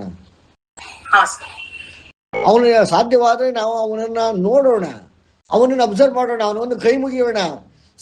ಸಾಧ್ಯವಾದಷ್ಟು ಅವನ ಜೊತೆಯಲ್ಲಿರೋಣ. ನೋಡಿ, ನೀವು ಬೇಕಾದ್ರೆ ನಾನು ನನ್ನ ಸ್ವಂತ ಅನುಭವದಿಂದ ಹೇಳ್ತಾನೆ, ನೀವು ರಾತ್ರಿ ಹೊತ್ತು ಅದು ಹುಣ್ಣಿಮೆ ಈ ತರದ ಟೈಮಲ್ಲೆಲ್ಲ ಚಂದ್ರನ ಸಂಗಡ ಇರಿ, ನಿಮಗೆ ಉಂಟಾಗುವಂತಹ ಆಹ್ಲಾದ ಅತ್ಯಂತ ಅಮೋಘವಾದದ್ದು. ಸಾಮಾನ್ಯವಾಗಿ ಹುಣ್ಣಿಮೆ ಕಿರಣಗಳಲ್ಲಿ ಪ್ರೇಮಿಗಳ ನಡುವೆ ಅತ್ಯಂತ ಒಂದು ಉನ್ಮಾದ ಉಂಟಾಗ್ತದೆ. ಅದೇ ರೀತಿ ಭೂತಚೇಷ್ಟೆಗಳು ಅವು ಕೂಡ ಹುಣ್ಣಿಮೆ ಅಮಾವಾಸ್ಯೆಯಲ್ಲಿ ಜಾಸ್ತಿ ಆಗ್ತದೆ. ಅಂದ್ರೆ ರಸದ ಪ್ರಕ್ರಿಯೆ ಜಾಸ್ತಿ ಆಗ್ತದೆ. ನಾವು ಸಾಧ್ಯವಾದಷ್ಟು ನಮ್ಮನ್ನು ನಾವು ಈ ಟಿವಿ ನೋಡೋದ್ರಲ್ಲಿ ಒಂದು 10 ನಿಮಿಷ ನಾವು ಚಂದ್ರನನ್ನು ನೋಡೋಣ, ಉಪಾಸನೆ ಮಾಡೋಣ. ಇಲ್ಲಿ ಹೇಳ್ತಲ್ಲ, ಉಪಾಸನೆ ಅಂದ್ರೆ ಏನು, ಪೂಜೆ ಮಾಡಿ ಮಂತ್ರ ಹೇಳಿ ಅಂತೆಲ್ಲ ಹೇಳ್ತಾ ಇರೋದು. ನಿಮ್ಮನ್ನೇ ನೀವು ಚಂದ್ರನಿಗೆ ಒಡ್ಡುಕೊಳ್ಳಿ, ಸ್ವೀಕರಿಸಿ ಅಂತ ನಾನು ಹೇಳ್ತಾ ಇರೋದು. ಸರ್, ಇದನ್ನು ಹೇಳ್ತಾರೆ ಅಂದ್ರೆ ಈ ಪ್ರೆಗ್ನೆಂಟ್ ವುಮೆನ್ ಏನೋ ಹುಣ್ಣಿಮೆ ಹತ್ತ ಆ ಟೈಮ್ ಅಲ್ಲಿ ಓಡಾಡಿದ್ರೆ ಅಥವಾ ಇವನ್ ಪೀರಿಯಡ್ಸ್ ಟೈಮ್ ಅಲ್ಲೂ ಕೂಡ ಓಡಾಡಿದ್ರೆ ಆ ಪೇನ್ ಆಗ್ಲಿ ಇದಾಗ್ಲಿ ಕಡಿಮೆ ಆಗುತ್ತೆ ಅಂತ ಹೇಳಿ. ಹೌದು ಹೌದು, ಯಾಕೆಂದ್ರೆ ರಸ ಉತ್ಪಾದನೆ ಆಗ್ತದೆ. ಸೂರ್ಯ ಮುಳುಗಿದ ನಂತರ ಚಂದ್ರ ಅವನು ಕಾಣ್ಲಿ ಬಿಡ್ಲಿ, ಅವನು ಅದು ಫುಲ್ ಹುಣ್ಣಿಮೆನೇ ಇರ್ಲಿ ಅಥವಾ ಅಮಾವಾಸ್ಯನೇ ಇರಲಿ, ಚಂದ್ರ ಅಂತೂ ಇರ್ತಾನೆ. ಅಂತಹ ಚಂದ್ರ ರಸವನ್ನ ಉತ್ಪಾದನೆ ಮಾಡ್ತಾನಲ್ಲ, ಆ ರಸ ಉತ್ಪಾದನೆ ಆದಾಗ ತಾಯಿಯ ಗರ್ಭದಲ್ಲಿರುವ ಶಿಶು ಆಗ ಬೆಳವಣಿಗೆ ಕಾಣ್ತದೆ. ನಾನು ಆಗಲೇ ಏನ್ ಹೇಳಿದೆ, ಗಿಡ ಮರ ಮನುಷ್ಯ ಎಲ್ಲ ಬೆಳೆಯೋದೇ ರಾತ್ರಿ ಹೊತ್ತು. ನಮ್ಮ ಅದೇ ತರ ನಮ್ಗಳಿಗೆ ಸಾವು ಕೂಡ ಬರುವುದು ರಾತ್ರಿ ಹೊತ್ತು. ಅರ್ಥ ಆಗ್ತಿದೆಯೇ? ಹಾಗಾಗಿ ಪ್ರತಿಯೊಂದು ಫಂಕ್ಷನ್ ಆಕ್ಟಿವೇಟ್ ಆಗೋದು ರಾತ್ರಿ ಹೊತ್ತು. ಬೆಳಗ್ಗೆ ಹೊತ್ತಿಗೆ ಸಂಬಂಧಿಸಿದ ಅದು ಉತ್ಪತ್ತಿ ಮಾಡಿದ ಆಹಾರವನ್ನ ಸ್ವೀಕರಿಸ್ತೀವಿ. ಅದಕ್ಕೆ ನೋಡಿ, ರಾತ್ರಿ ಹೊತ್ತು ಹಣ್ಣು ಕೀಳ್ಬೇಡಿ, ರಾತ್ರಿ ಹೊತ್ತು ತುಳಸಿ ಕೀಳ್ಬೇಡಿ, ರಾತ್ರಿ ಹೊತ್ತು ನಾವು ಏನು ಅಲ್ಲಲ್ಲಿ ಇಲ್ಲೆಲ್ಲೆಲ್ಲ ಅಡ್ಡಾಡೋದು ಮಾಡೋದು ಮಾಡಬೇಡಿ. ಈಗ ನಮಗೆ ಗೊತ್ತಲ್ಲ, ಬೆಳಗ್ಗೆ ಹೊತ್ತೆಲ್ಲ ಅಡ್ಡಾಡ್ತೀವಿ, ರಾತ್ರಿ ಹೊತ್ತಾಗ ಮನೆ ಸೇರ್ಕೊಂಡ್ಬಿಡ್ತೀವಿ. ಯಾಕೆಂದ್ರೆ ನಾವು ಬೆಳಿಬೇಕು, ಯಾಕೆಂದ್ರೆ ನಾವು ಆರೋಗ್ಯದ ಕಡೆ ಹೋಗಬೇಕು, ಯಾಕೆಂದ್ರೆ ನಾವು ಕ್ಷೀಣಗೊಳ್ಳಬಾರ್ದು, ಯಾಕೆಂದ್ರೆ ನಮಗೆ ವೃದ್ಧಾಪ್ಯ ಬರಬಾರ್ದು, ಯಾಕೆ ಅಂದ್ರೆ ನಮಗೆ ಸಾವು ಬರಬಾರ್ದು, ಯಾಕೆ ಅಂದ್ರೆ ನಾವು ಮೃತ್ಯುವನ್ನು ದಾಟಬೇಕು. ಹೀಗಾಗಿ ರಾತ್ರಿ ಹೊತ್ತು ಮಲಗುವ ಅಭ್ಯಾಸವನ್ನ ಮನುಷ್ಯ ಆಲೋಚನೆ ಮಾಡಿಕೊಂಡದ್ದು. ಈಗೆಲ್ಲ ನೈಟ್ ಲೈಫ್ ಅಂತ ಬಂದಿದೆ, ತಪ್ಪು. ಯಾದಕ್ಕೆ ಯಾವತ್ತಾರ ಕೇಳ್ಕೊಂಡಿದ್ದೀರಾ ರಾತ್ರಿ ಯಾಕೆ ಮಲಗಬೇಕು? ಬೆಳಗ್ಗೆ ಸೈಂಟಿಫಿಕ್ ಆಗಿನೂ ಅದು ಅದೇನೋ ಕಾರ್ಟಿಸೋಲ್ ಅದು ಇದು ಯಾವ್ದೋ ಹಾರ್ಮೋನ್, ಒಂದು ಹಾರ್ಮೋನ್ ರಾತ್ರಿ ಆಕ್ಟಿವ್ ಆಗಿರುತ್ತೆ, ಅದಕ್ಕೆ ಬ್ರೈನಿಗೆ ಬೇಕಾಗಿರೋ ಹಾರ್ಮೋನ್ ಅವಾಗ್ಲೇ ಇದನ್ನ ಅಂದ್ರೆ ಅದೆಲ್ಲ ಕಾರಣನೇ ಚಂದ್ರನ ಕಿರಣ. ಅಂದ್ರೆ ಈ ರೀತಿಯಾದ ಚಂದ್ರ ನಮ್ಮ ಸೌರಮಂಡಲದಿಂದ ಏನಾದರೂ ಭೂಮಿಯನ್ನ ಬಿಟ್ಟು ಹೊರಟೋಗ್ಬಿಟ್ರೆ ಆಹಾರನೂ ಇರೋದಿಲ್ಲ, ಮತ್ತೆ ಅಂಗಾಂಗಗಳ ಕೆಲಸಗಳು ಎಲ್ಲ ನಿಂತು ಹೋಗ್ತವೆ. ಅರ್ಥ ಮಾಡ್ಕೊಳ್ಳಿ. ಅಂದ್ರೆ ಚಂದ್ರ ಹೋದ್ರೆ ನಾವೆಲ್ಲ ಸತ್ತು ಬಿದ್ದೋಗ್ತೇವೆ, ಕ್ರಮೇಣ ಎಲ್ಲ ನಾಶವಾಗ್ತದೆ. ರಾತ್ರಿ ಹೊತ್ತು ಯಾಕೆ ಬೇಡ, ಆರಾಮಾಗಿರಿ. ಆದ್ರೆ ರಾತ್ರಿ ಹೊತ್ತು ನಾವು ಆಹಾರವನ್ನು ಕೂಡ ಹಿಂದೆ ಸ್ವೀಕರಿಸ್ತಾ ಇತ್ತಿಲ್ಲ. ಸೂರ್ಯಾಸ್ತದಲ್ಲಿ ಆಹಾರವನ್ನು ಸ್ವೀಕರಿಸಿದರೆ ಇನ್ನು ಸೂರ್ಯೋದಯದ ನಂತರ ಆಹಾರವನ್ನು ಸ್ವೀಕರಿಸ್ತಾ ಇದ್ದದ್ದು. ಸೂರ್ಯಾಸ್ತ ಮತ್ತು ಸೂರ್ಯೋದಯದ ನಡುವೆ ಆಹಾರವನ್ನು ಮನುಷ್ಯ ತಿಂತಾ ಇರ್ತಿತ್ತಿಲ್ಲ. ಯಾಕೆಂದ್ರೆ ಅದು ಬಾಡಿ ರಿಪೇರ್ ಆಗೋ ಟೈಮ್, ಬಾಡಿ ಗ್ರೋತ್ ಕಾಣೋ ಟೈಮ್, ಬಾಡಿ ತನಗೆ ಬೇಕಾದನ್ನ ಉತ್ಪನ್ನ ಮಾಡಿಕೊಂಡು ಸೆಲ್ಫ್ ಹೀಲಿಂಗ್ ಅಂತ ಏನ್ ಕರೀತಾರೆ ಅದನ್ನು ಮಾಡುವಂತಹ ಟೈಮ್. ಈಗ ನಾನು ರಾತ್ರಿ 10ರಿಂದ ಬೆಳಗ್ಗೆ 6 ಸೈಕೋಸೊಮ್ಯಾಟಿಕ್ ಟ್ರೀಟ್ಮೆಂಟ್ನ ಸೌಂಡ್ ಅಂಡ್ ಲೈಟ್ ಥೆರಪಿ ಎಲ್ರಿಗೂ ಕೊಡ್ತಾ ಇದ್ದೀನಿ. ಯಾಕೆ ಅದೇ ಸಮಯದಲ್ಲಿ ಕೊಡ್ತಾ ಇದ್ದೀನಿ ಅಂದ್ರೆ ಇದೇ ಕಾರಣ. ಚಂದ್ರನಿರ್ತಾನೆ, ಚಂದ್ರನ ಕಿರಣಗಳಿರ್ತದೆ. ಹಾಗಾಗಿ ಆ ಸಮಯದಲ್ಲೇ ನಮ್ಮ ಥೆರಪಿ ವರ್ಕ್ ಆಗ್ತದೆ. ಅಂದ್ರೆ ಸೆಲ್ಫ್ ಹೀಲಿಂಗ್ ಪ್ರಮೋಟ್ ಆಗ್ತದೆ, ರಿಪೇರಿಂಗ್ ಬೇಗ ಆಗ್ತದೆ. ಕ್ಷೀಣತೆ ಬರುವುದಿಲ್ಲ, ಕೇವಲ ರೋಗ ಅಲ್ಲ, ಕ್ಷೀಣತೆ. ಅಂದ್ರೆ ನಾವು ವೃದ್ಧಾಪ್ಯ ಅಂದ್ರೆ ಅರ್ಥ ಏನು? ದೇಹ ಕ್ಷೀಣ ಆಗತಾ ಮುದಿತನ. ಒಂದು ಕ್ಷೀಣತೆ ಅತಿಯಾದಾಗ ಸಾವು. ಆ ಕ್ಷೀಣತೆ ಆಗುವುದನ್ನೇ ನಾವು ತಡೆಗಟ್ಟಿದರೆ ವೃದ್ಧಾಪ್ಯ ಎಲ್ಲಿ ಬರ್ತದೆ? ಇದ್ರ ಮೆಕ್ಯಾನಿಸಮ್ನ ನಾನು ಆಂಟಿ ಏಜಿಂಗ್ ಅಂಡ್ ಇಮ್ಮೋರ್ಟ್ಯಾಲಿಟಿ ಅಂತ ಇಂಗ್ಲಿಷಲ್ಲಿ, ಕನ್ನಡದಲ್ಲಿ ಶಾಶ್ವತ ಯೌವನ ಮತ್ತು ಇಚ್ಛಾಮರಣ ಅನ್ನೋ ಒಂದು ಪುಸ್ತಕದಲ್ಲಿ ಬರೆದಿದ್ದೇನೆ. ಅದ್ರಲ್ಲಿ ನೀವು ಡೀಟೇಲ್ ಆಗಿ ನೋಡ್ಕೋಬಹುದು. ಈ ರಾತ್ರಿ ಹೊತ್ತು ನಾವು ಈ ಥರ ಹ್ಯಾಂಡ್ಲ್ ಮಾಡೋದ್ರಿಂದ, ಚಂದ್ರನ ಕಿರಣನ ಹ್ಯಾಂಡ್ಲ್ ಮಾಡೋದ್ರಿಂದ ಇಚ್ಛಾಮರಣವನ್ನು ಹೊಂದ್ಬೋದು, ನಮ್ಮ ಏಜನ್ನು ರಿವರ್ಸ್ ಮಾಡ್ಕೋಬಹುದು, ನಾವು ವಯಸ್ಸಾಗೋದನ್ನು ನಿಲ್ಲಿಸ್ಕೋಬಹುದು, ರೋಗ ರುಜಿನಗಳಿಂದ ಆಚೆ ಬರಬಹುದು. ಯಾಕೆ ಅಂದ್ರೆ ಇದು ಅಷ್ಟು ಚಂದ್ರನ ಉಪಾಸನೆ. ಯಾರಿಗಾದ್ರೂ ಪ್ರಶ್ನೆ ಇದೆಯಾ? ಓಕೆ. ಇಲ್ಲ ಸರ್, ಅಂದ್ರೆ ಬಟ್ ಅಂದ್ರೆ ಇದು ಇಂಪಾರ್ಟೆನ್ಸ್ ಗೊತ್ತಾಯ್ತು ಸರ್. ಎಲ್ಲೆಲ್ಲೋ ಒಂದ್ ಸ್ವಲ್ಪ ಇನ್ಫಾರ್ಮೇಶನ್ ಇತ್ತು, ಬಟ್ ಇಷ್ಟು ಡೀಟೇಲ್ ಆಗಿ ಗೊತ್ತಿರ್ಲಿಲ್ಲ. ಇನ್ನು ಗ್ರಾಟಿಟ್ಯೂಡ್ ಮತ್ತೆ ಜೊತೆಗಿರಕ್ಕೆ ಪ್ರಯತ್ನ ಪಡ್ತೀವಿ. ದಿನದಲ್ಲಿ ಕೊಂಚ ಹೊತ್ತು, 10 ನಿಮಿಷ ಅಟ್ಲೀಸ್ಟ್. ಅವಾಗ ಮತ್ತೆ ಯಾವುದೇ ಮೇಕಪ್ ಅವೆಲ್ಲ ಬೇಡ. ಇಲ್ಲ ಸರ್, ಬರೀ ನೇರ ಚರ್ಮಕ್ಕೆ ನೇರವಾಗಿ. ಅದೇ ಸರ್, ನಾವು ಸಣ್ಣವರು ಇರುವಾಗ ಅದೆಲ್ಲ ಇರ್ತಿದ್ವಿ ಸರ್, ಮಾಡ್ತಿದ್ವಿ, ನೋಡ್ತಿದ್ವಿ ಚಂದ್ರನ ನೋಡೋದು. ಈ ಕ್ರಮೇಣ ಈಗ ಬಂದಾಗ ಈಗ ಸ್ವಲ್ಪ ಕಮ್ಮಿ ಆಗಿದೆ ಸರ್. ಈಗ ನೀವ್ ಹೇಳಿದ್ಮೇಲೆ ಮತ್ತೆ ರಿಕಾಲ್ ಆಯ್ತು ಸರ್ ನಂಗೆ. ಸರ್ ನಾವೆಲ್ಲ ಬೆಳ್ದಿಂಗ್ ಲೂಟ ಎಷ್ಟ್ ಮಾಡಿದ್ವಿ. ಕೈ ತುತ್ತು ಊಟ. ಸರ್ ಅದು ಆ ರುಚಿನೂ ಎಷ್ಟು ಎನ್ಹಾನ್ಸ್ ಆಗೋದು ನೀವ್ ಹೇಳ್ತಿದ್ರೆ ಇವಾಗ ಒಂದೊಂದೇ ನಾವು ಆಟ ಆಡೋದು ಅದೆಲ್ಲ ನೆನ್ಪಾಗುತ್ತೆ ಸರ್. ಹೌದು, ಅದೆಲ್ಲ ನಾವು ಮತ್ತೆ ನಮ್ಮ ಮಕ್ಕಳಿಗೆ ಕೊಡ್ಬೇಕು, ನಾವು ಅದನ್ನ ತರಬೇಕು, ಪ್ರಯತ್ನ ಮಾಡೋಣ. ನನಗೇನಾರ ಪರಮಾತ್ಮ ಅನುಕೂಲ ಮಾಡಿಕೊಟ್ರೆ ಈ ರೀತಿಯಾದ ಜೀವನಗಳನ್ನ ಮಾಡೋ ರೀತಿಯಾಗಿ ಒಂದು ಆಶ್ರಮ ರೀತಿಯಲ್ಲಿ ಮಾಡಬೇಕು ಅಂತ ನನ್ನ ಒಂದು ಕನಸಿದೆ. ನೋಡೋಣ, ಎಲ್ಲರ ಪರಮಾತ್ಮ ಅನುಕೂಲ ಮಾಡಿಕೊಟ್ರೆ ಮಾಡೋಣ. ಇದಿಷ್ಟು ಹೇಳಿದ್ದು ಚಂದ್ರನ ಉಪಾಸನೆ. ಅಂದ್ರೆ ಚಂದ್ರ ಅನ್ನೋದು ಕೂಡ ಒಂದು ಅಗ್ನಿ, ಅಂದ್ರೆ ಚಂದ್ರ ಅನ್ನೋದು ಕೂಡ ಒಂದು ಆವೇಗ. ಚಂದ್ರನಿಂದಲೇ ಆಹಾರ ಮತ್ತೆ ರಸ. ಈಗ ಬೆಳಗ್ಗೆ ಹೊತ್ತು ಸೂರ್ಯ ಇರ್ತಾನೆ, ಇವನಿಂದ ಜೀವ ಮತ್ತೆ ಜಾಗೃತಿ, ಲೈಫ್ ಅಂಡ್ ಅವೇರ್ನೆಸ್.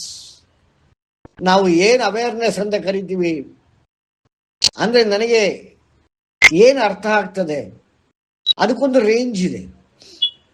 ಎಲ್ಲಿಂದ ಎಲ್ಲಿ ತನಕ ಅರ್ಥ ಆಗ್ತದೆ. ಈಗ ನನಗೆ ಕೆಲವು ವಿಚಾರಗಳು ಹೇಳಿದ್ರೆ ನನಗೆ ಅರ್ಥವಾಗೋದಿಲ್ಲ. ಈಗ ನನಗೆ ಗೊತ್ತಿಲ್ಲದ ಭಾಷೆ ಮಾತನಾಡೋದು ನನಗೆ ಅರ್ಥವಾಗೋದಿಲ್ಲ. ಆದ್ರೆ ಅರ್ಥವಾಗೋದಕ್ಕೆ ಪ್ರತಿಯೊಬ್ಬರಿಗೂ ಒಂದು ರೇಂಜ್ ಇರ್ತದೆ. ಆ ರೇಂಜ್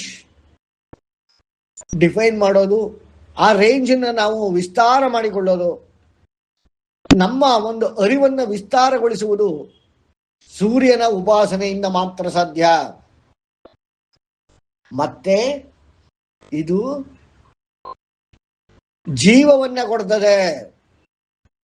ನಮ್ಮ ಸೌರಮಂಡಲದಲ್ಲಿ ಸೂರ್ಯನೇ ಕಾಣಲಾದರೆ ಎಲ್ಲರಿಗೂ ಎಲ್ಲ ತಿಳುವಳಿಕೆ ಮಾಯ ಆಗ್ತದೆ. ಇದು ನಿಮಗೆ ಗೊತ್ತೇ. ಯಾರ್ಯಾರ ತಲೆ ಒಳಗಡೆ ಏನೆಲ್ಲ ತಿಳುವಳಿಕೆ ಇದೆ ಸಂಪೂರ್ಣ ಮಾಯವಾಗಿ ಕಲ್ಲು ಮಣ್ಣಿನ ರೀತಿ ಆಗ್ತೀವಿ ನಾವು. ಎದುರುಗಡೆ ಅನ್ನ ಇದ್ರು ತಿನ್ನಬೇಕು ಅಂತ ಗೊತ್ತಾಗೋದಿಲ್ಲ. ಅರ್ಥ ಆಗ್ತಿದೆಯಾ? ಯಾವುದೇ ಸಸ್ಯಗಳಿಗೆ, ಯಾವುದೇ ಪ್ರಾಣಿಗಳಿಗೆ ಎಲ್ಲ ನಿಶ್ಚಲವಾಗ್ಬಿಡ್ತವೆ. ಯಾವಕ್ಕೂ ಕೂಡ ಬುದ್ಧಿ, ಅರಿವು ಮಾಯವಾಗಿ ಬಿಡ್ತದೆ. ಆ ತರ ಮಾಯವಾದ ರೀತಿಯಲ್ಲಿ ನಮ್ಮ ಜೀವ ಎಷ್ಟೊತ್ತು ಉಳಿತದೆ ಅಂದ್ರೆ ನಮ್ಮ ಹೃದಯ ಯಾವ ಜಾಗೃತಿಯಲ್ಲಿ ಕೆಲಸ ಮಾಡ್ತಾ ಇದೆ, ನಮ್ಮ ಪಿತ್ತಕೋಶ ಯಾವ ಜಾಗೃತಿಯಲ್ಲಿ ಕೆಲಸ ಮಾಡ್ತಾ ಇದೆ, ಅದಕ್ಕೊಂದು ಜಾಗೃತಿ ಇದೆ. ನಾವು ತಿಂದಂತ ಆಹಾರ ಜೀರ್ಣವಾಗಿ ರಕ್ತ, ಮಾಂಸ, ಮಲ, ಮಜ್ಜೆ ಎಲ್ಲ ಆಗಬೇಕು ಅಂತಂದ್ರೆ ಅದಕ್ಕೊಂದು ಜಾಗೃತಿ ಇದೆ. ಅಂದ್ರೆ ನಾವು ನೋಡಿದ್ವಿ, ಚಂದ್ರನಿಂದ ಆಹಾರ ಬರುತ್ತೆ, ಚಂದ್ರನಿಂದ ವೃತ್ತಿ ಬರುತ್ತೆ, ರಸ ಬರುತ್ತೆ. ಆದರೆ ತಿಂದ ಆಹಾರ ವೃತ್ತಿಯಾಗಿ ಪರಿವರ್ತನೆ ಆಗಬೇಕು ಅಂದ್ರೆ ಅದಕ್ಕೆ ಜಾಗೃತಿ ಬೇಕು. ಅಂದ್ರೆ ಜಾಗೃತಿ ಇದ್ರೆ ನನಗೇನು ಗೊತ್ತಿದೆ ಅನ್ನೋದು ಮಾತ್ರವಲ್ಲ.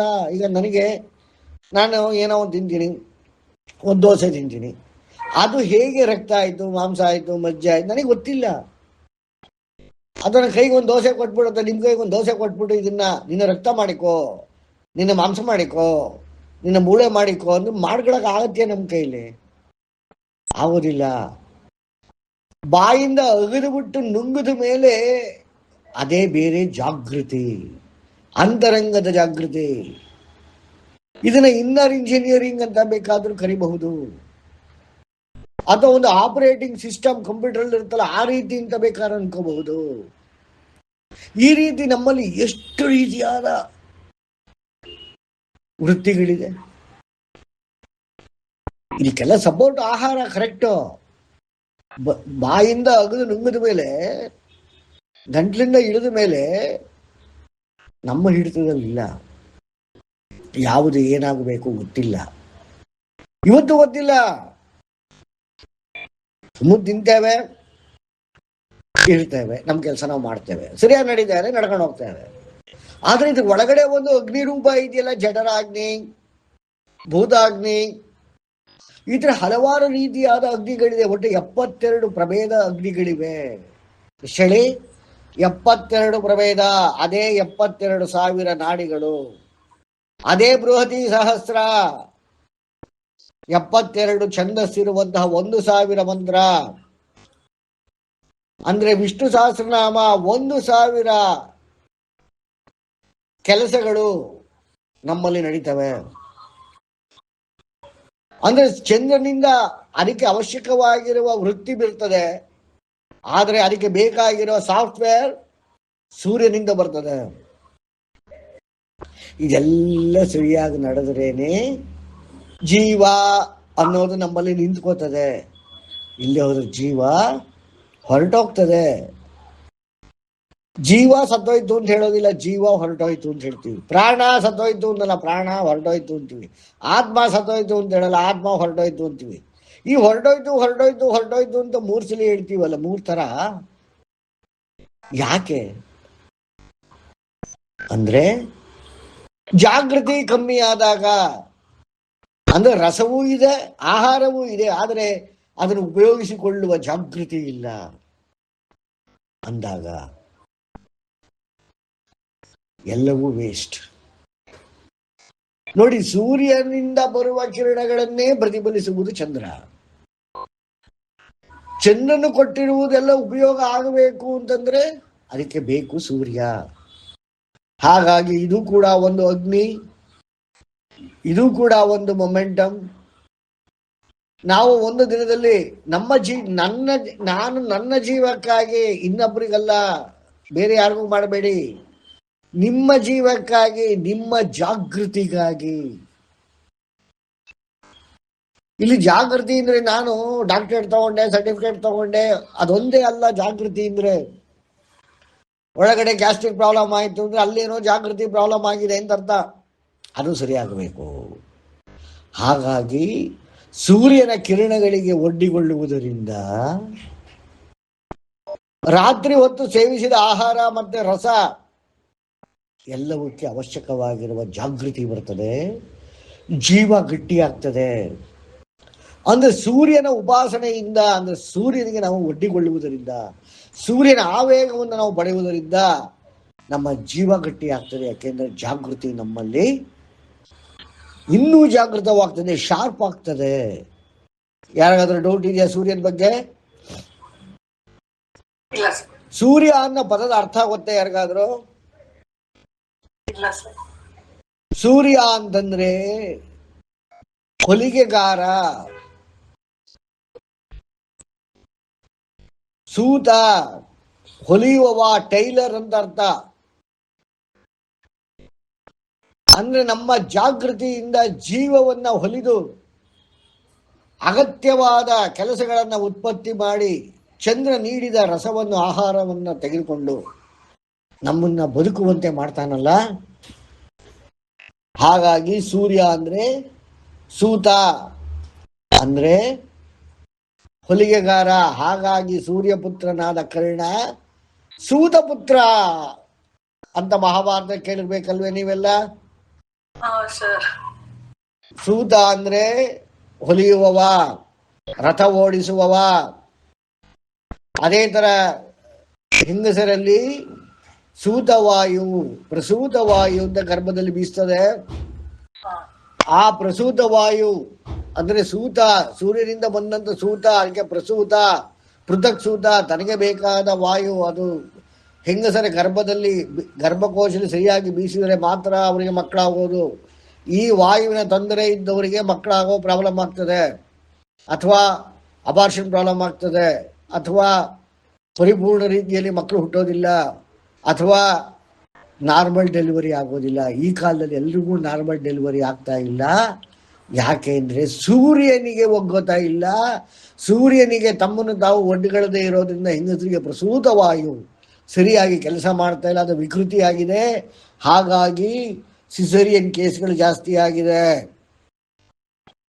ಯಾರಿಗೆ ಸರ್ ಇದು ಈಗ ಎಗ್ ಇದನ್ನೆಲ್ಲ ಮಾಡ್ತಾರಲ್ಲ ಸರ್, ಅಂದ್ರೆ ಪ್ರಿಸರ್ವ್ ಮಾಡ್ತಾರಲ್ಲ ಸರ್, ಸರ್ ಅದಕ್ಕೂ ಮತ್ತೆ ಇದಕ್ಕೂ ಏನಾದ್ರು ಸಂಬಂಧ ಇದೆಯಾ ಸರ್? ನೀವು ಹೇಳಿದ ಎಗ್ ಪ್ರಿಸರ್ವ್ ಮಾಡ್ತಾರೆ ಅಂತಂದ್ರೆ ಮೆಡಿಕಲ್ ನೀವು ಹೇಳ್ತಾ ಇರೋದು? ಹೌದು, ಪ್ರಸೂತ ಇಲ್ಲ, ಅದೆಲ್ಲ ಏನು ಬೇಕಿಲ್ಲ. ನಾನು ಹೇಳ್ತಾ ಇರೋದು, ಯಾವ ಹೆಂಗಸು, ಮದುವೆ ಆದ ಹೆಂಗಸು ಮಗು ಬೇಕು ಅಂದಾಗ 1 ವರ್ಷದಿಂದ ನಿರಂತರವಾಗಿ ತನ್ನನ್ನು ತಾನು ಸೂರ್ಯನಿಗೆ, ಚಂದ್ರನಿಗೆ ತನ್ನನ್ನು ತಾನು ನಿಯಮಿತವಾಗಿ ಒಡ್ಡುಕೊಳ್ಳೋದ್ರಿಂದ, ಉಪಾಸನೆ ಮಾಡೋದ್ರಿಂದ ಯಾವ ಪ್ರಾಬ್ಲಮ್ಗಳೇ ಬರೋದಿಲ್ಲ. ಅಲ್ಲ ಸರ್, ಈ ಪ್ರಿಕಾಷನ್ಗೋಸ್ಕರ ಈಗ ಎಗ್ ಪ್ರಿಸರ್ವ್ ಮಾಡೋದು ಅಲ್ಲ ಅದೇ ಇನ್ಕೇಪಬಿಲಿಟಿ. ಅದೆಲ್ಲ ಇವತ್ತಿನ ಹೆಂಗಸರ ಹೆರಲಾರದ ಹೆಂಗಸರಿಗೆ ಇರುವ ಪ್ರಾಬ್ಲಮ್ ಇಂದ ಇದೆಲ್ಲ ಆಗ್ತಾ ಅಂದ್ರೆ ಪ್ರಸೂತ ವಾಯು ಸೂತ ಅಂದ್ರೆ ಅದು ನೇರವಾಗಿ ಹೇಳ್ತದೆ ನಿಮಗೆ ದಶವಾಯುಗಳಲ್ಲಿ ಒಂದು ಪ್ರಸೂತ ವಾಯು, ಅದು ಹೆಂಗಸರಲ್ಲಿ ಬೀಸ್ತದೆ. ಹಾಗಾಗಿ ಸೂರ್ಯ ನಮಗ ಕರ್ಣ, ಅವನಿಗೆ ಸೂತಪುತ್ರ ಅಂತ ಹೇಳಿದ್ದು. ಮಹಾಭಾರತ ರಾಮಾಯಣಗಳಲ್ಲಿ ಪ್ರತಿಯೊಂದಕ್ಕೂ ಅರ್ಥ ಇದೆ. ಸುಮ್ಮನೆ ತಲೆಗೆ ಬಂತು ಅಂತ ನಾಮಕರಣ ಮಾಡಿರೋದಲ್ಲ ಅದು ವ್ಯಾಸರು. ಅದರ ಹಿಂದೆ ಇಷ್ಟು ಅರ್ಥ ಇದೆ. ಸೂರ್ಯನ ಉಪಾಸನೆ ಮಾಡುತ್ತಿದ್ದ ಕರ್ಣ, ಹಾಗಾಗಿ ಅವನು ಸೂತಪುತ್ರನಾದ. ಅಂದ್ರೆ ಅದೊಂದು ಕವಚನು ಸೂರ್ಯ ಕೊಟ್ಟಿದ್ದು ಅಂತ ಹೇಳ್ತಾರೆ. ಅದು ಬೇರೆ, ಆ ಕವಚ ವಿಚಾರಗಳು ಬೇರೆ. ಅದು ಅಲ್ಲ ಸರ್, ಅಂದ್ರೆ ಅದು ನಿಜಾನ ಅಥವಾ ಅವನು ಹಿಂಗೇನೋ ಮಾಡಿ ಉಪಾಸನೆ ಮಾಡಿ ಪಡ್ಕೊಂಡ? ಅಲ್ಲ, ಅವನು ಸಹಸ್ರ ಕವಚ ಇದ್ದ ಹಿಂದೆ ಒಬ್ಬ ರಾಕ್ಷಸ. ನರನಾರಾಯಣರ ಯುದ್ಧದಲ್ಲಿ, ಇವತ್ತಿನ ಬದರಿ ಏನಿದೆ ಅಲ್ಲಿ ನರನಾರಾಯಣರ ಯುದ್ಧ, ಒಂದೊಂದು ಕವಚಕ್ಕೆ 1,000 ವರ್ಷಗಳ ಕಾಲ 1,000 ಕವಚ ಯುದ್ಧ ನಡೆಯುತ್ತೆ. 999 ಕವಚಗಳು ನಾಶವಾದಾಗ ನನ್ನನ್ನು ಕ್ಷಮಿಸು ಅಂತ ಕೇಳ್ತಾನೆ. ಆ ಒಂದು ಕವಚಕ್ಕೋಸ್ಕರವಾಗಿ ಕರ್ಣನಾಗಿ ಹುಟ್ಟುತ್ತಾನೆ. ಅಂದ್ರೆ ಅವನಿಗೆ ಕವಚ ಇದ್ದಿದ್ದು ಅಲ್ಲ, ಅದು ಒಂದು ಏನ್ ಹೇಳ್ತಾರೆ ಸರ್, ಅಂದ್ರೆ ಅದು ಅಲ್ಲ, ಹಿಂದೆ ಆ ರಾಕ್ಷಸ ಗಳಿಸಿದ್ದು, ಆ ರಾಕ್ಷಸ ಮತ್ತೆ ಆ ಒಂದು ಕವಚ ಕೊಡುವುದಕ್ಕಾಗಿ ಹುಟ್ಟಿದ್ದು. ಹಾಗಾಗಿ ಇಂದ್ರ ಕವಚವನ್ನ ತೆಗೆದುಕೊಂಡು ಹೋದದ್ದು ಯುದ್ಧಕ್ಕೆ ಮುಂಚೆ. ಅಂದ್ರೆ ಅದು ಇದೆ ಅಂತ ಅನ್ಕೋಬಹುದು ಸರ್. ಅದು ಅಂದ್ರೆ ಎಲ್ಲ ಸೂರ್ಯನಿಗೆ ಸಂಬಂಧಪಟ್ಟಿದ್ದು. ಹೊಲಿಗೆ ಅಂದ್ರೆ ಅವನು ಕವಚ ಅಂದ್ರೇನು, ಯಾವ ರೀತಿ ಅವನ ಹೊಲಿಗೆ ಆಗಿತ್ತು, ಸೂರ್ಯನಿಂದ ಯಾವ ರೀತಿ ಅವನ ಜೀವ ಮತ್ತೆ ಜಾಗೃತಿ ಹೇಗಿತ್ತು ಅಂತಂದ್ರೆ ಅವನ್ ಸೋಲ್ಸಕ್ ಆಗ್ತಾ ಇದ್ದಿಲ್ಲ. ಅಲ್ಲ ಸರ್, ಇದು ನೀವ್ ಹೇಳೋ ರೀತಿ ಹೇಗಿದೆ, ನಾವು ಇಮ್ಯಾಜಿನ್ ಅಂದ್ರೆ ನಮ್ಗೆ ಕೊಟ್ಟಿರೋ ಒಂದು ಈ ಸಾಹಿತ್ಯ ರೂಪದಲ್ಲಿ ಎಂಟೈರ್ಲಿ ಡಿಫ್ರೆಂಟ್ ಇದೆ ಸರ್. ಅದು ಅಂದ್ರೆ ನೀವ್ ಹೇಳ್ತಿರೋದು ಯಾವ್ದು ಹಿಂಗೆ ದೇವ್ರು ಬಂದು ಕೊಟ್ಟ ಮಾಡ್ದ ಅಂತಲ್ಲ, ಅವ್ನ್ ಪಡ್ಕೊಂಡಿರೋದು ಅವ್ನ್ ಮಾಡಿರೋದು ಅವನ್ ಸಾಧನೆ. ಅದು ಅವ್ನ್ ಯಾರು ಕೊಡ್ಲಿಲ್ಲ ಸರ್. ಇಲ್ಲಿ ನಾವ್ ಹೆಂಗೆ ಅಂತಂದ್ರೆ ಸರ್, ಈಗ ನಮ್ಗೆ ಹೆಂಗೆ ಅರ್ಥ ಆಗ್ತಿದೆ ಅಂತಂದ್ರೆ, ಇದನ್ ಮಾಡಿದಕ್ಕೆ ಅವ್ನಿಗೆ ಅದ್ ಸಿಕ್ತು. ಇದು ಉಪಾಸನೆ, ಸೂರ್ಯನ ಉಪಾಸನೆ ಮಾಡ್ದ ಅಥವಾ ಸೂರ್ಯನ್ ಮಗ ಆಗಿದ್ದಕ್ಕೆ ಅವನಿಗೆ ಇದು ಸಿಕ್ತು ಅಂದ್ರೆ ಅವ್ನ್ ಬೆನಿಫಿಷಿಯರ್ ಆದ ಅನ್ನೋದನ್ನ ನಾವ್ ನೋಡ್ತೀವಿ ಹೊತ್ತು ಅವನ ಸಾಧನೆ ಬಗ್ಗೆ ನಮ್ ಗಮನನೇ ಹೋಗಲ್ಲ. ಅಂದ್ರೆ ನಾನು ಅವತ್ತು ಹೋದ್ವಾರ ಹೇಳಿದೆ, ಸಂಪಾದನೆ, ವಿಜಯ ಮತ್ತೆ ಉತ್ಪಾದನೆ ಮೂರೇ ರೀತಿ ಇರೋದು. ನಾನು ಹೋದ್ವಾರ ಹೇಳಿದ್ದಾನೆ ಗಳಿಕೆ ಅನ್ನೋದು. ಹಾ ಸರ್, ಅಂದ್ರೆ ಅದನ್ನ ನೀವ್ ಹೇಳಿದ್ರಲ್ಲ ಸರ್, ಅದು ತಲೆಗೆ ಹೋಗಕ್ಕೆ ಎಷ್ಟು ಟೈಮ್ ತಗೊಳ್ತಿದೆ ಸರ್. ಈಗ ಅಂದ್ರೆ ಅದನ್ನ ಅಪ್ಲೈ ಮಾಡ್ಕೊಳಕ್ಕೂ ನಮ್ಗೆ ಎಷ್ಟು ಟೈಮ್ ತಗೊಳ್ತಿದೆ. ಈಗೀಗ ನನ್ಗೆ ಹೆಂಗ್ ಅನಿಸ್ತಿದೆ ಅಂದ್ರೆ ಸರ್, ಇವ್ರು ಎಲ್ಲಾ ಮಾಡಿರೋದು ಅಥವಾ ಯಾರೋ ಒಂದ್ ಏನೋ ಸಿಕ್ಕಿದೆ ಮಾಡಿದೆ ಅಂದ್ರೆ ಅವ್ರೇ ಲಾಟ್ರಿ ಅಲ್ಲ ಅದು. ಹಾ ಸರ್, ಅದು ಅಲ್ಲಿ ಬರ್ತಿದೆ ಸರ್. ಅಂದ್ರೆ ಈಗ ನನ್ಗೇನಾದ್ರು ಬೇಕು ಅಂದ್ರೆ ನಾನು ಹೋಗಿ ಅಲ್ಲಿ ಕಷ್ಟಪಟ್ಟು ಅನ್ನಕ್ಕಿನ್ನ ಅದನ್ನ ಪಡ್ಕೋಬೇಕೇ ಹೊರತು ಪ್ರಯತ್ನ ಪಡಬೇಕು. ಹಾ ಸರ್, ಅಲ್ಲಿ ಹೋಗಿ ಮೈಂಡ್ ಕೂತಿದೆ ಸರ್. ಆ ಪ್ರಯತ್ನ 3 ರೂಪ. ಒಂದು ವಿಜಯ ಪ್ರಾಪ್ತಿ, ಇನ್ನೊಂದು ಉತ್ಪಾದನೆ, ಇನ್ನೊಂದು ಸಂಪಾದನೆ. ಇದು ಉತ್ಪತ್ತಿ. ಅಂದ್ರೆ ನಮ್ಗಳಿಗಿದ್ರ ಅರ್ಥನೇ ಗೊತ್ತಿಲ್ಲ ಸರ್. ಅಂದ್ರೆ ಅವ್ರು ಕೊಟ್ರು ಬಂತು, ಅವ್ನ್ ಲಕ್ಕಿ ಇದಾನೆ ಅವ್ನಿಗೆ ಸಿಕ್ತು. ಇಲ್ಲ, ಲಕ್ಕಿ ಅಂತ ಏನಿಲ್ಲ ಅಂತ ಅನ್ನೋದು ಈಗ ಅನಿಸ್ತಾ ಇದೆ. ಅಂದ್ರೆ ಇದ್ದಿರ್ಬೋದೇನೋ ಸರ್, ಅದನ್ನು ಹೇಳಕ್ಕಾಗಲ್ಲ. ಅದು ಲಕ್ಕಿ ಇದೀವಿ ಅಂತಂದ್ರೆ ಅದು ಪೂರ್ವ ಜನ್ಮದ ಏನೋ ಒಂದು ನಾವು ಮಾಡಿರ್ತೀವಿ ಸಾಧನೆ. ಅಲ್ಲ, ಲಕ್ ಅಂದ್ರೆ ಅದೃಷ್ಟ ಅಂದ್ರೇನು ಕಾಣದ್ದು. ನಾ 3 ವಾರದಿಂದ ಪಾಠ ಮಾಡ್ತಿರೋ ಜ್ಞಾನ ಅಂದ್ರೇನು ಕಾಣದ್ದನ್ನ ಕಂಡುಕೊಳ್ಳುವ ಬಗೆ. ನಾ 3 ವಾರದಿಂದ ಪಾಠ ಮಾಡ್ತಾ ಇರೋದು ಅದೃಷ್ಟವನ್ನ ದ್ರಷ್ಟವಾಗಿಸಿಕೊಳ್ಳುವುದು, ಕಾಣದ್ದನ್ನ ಕಂಡುಕೊಳ್ಳುವುದು ಹೇಗೆ.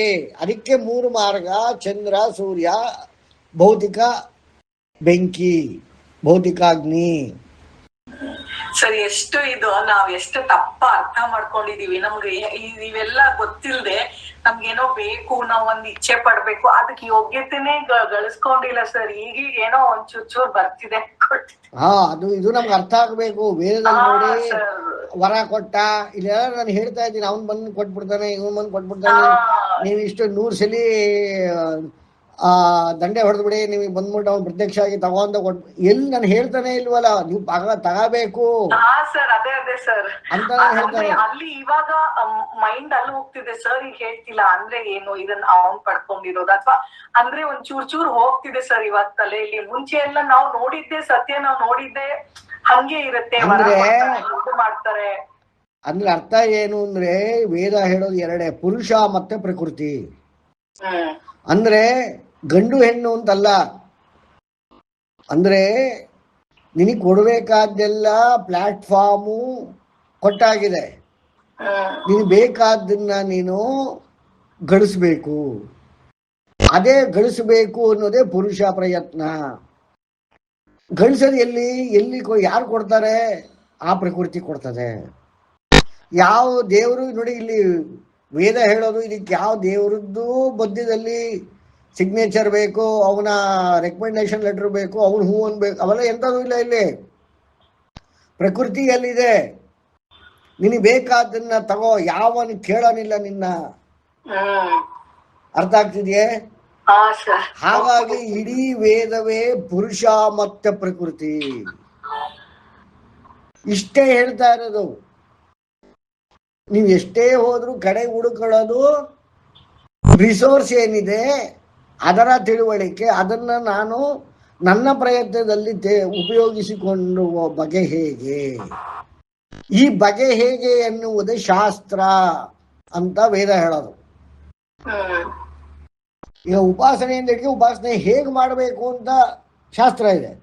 ಸೂರ್ಯೋಪಾಸನೆ ಹೇಗೆ ಮಾಡಬೇಕು, ಚಂದ್ರೋಪಾಸನೆ ಹೇಗೆ ಮಾಡಬೇಕು, ಅಗ್ನಿ ಉಪಾಸನೆ ಹೇಗೆ ಮಾಡಬೇಕು, ಅದೆಲ್ಲ ಆಮೇಲೆ ಬರ್ತದೆ.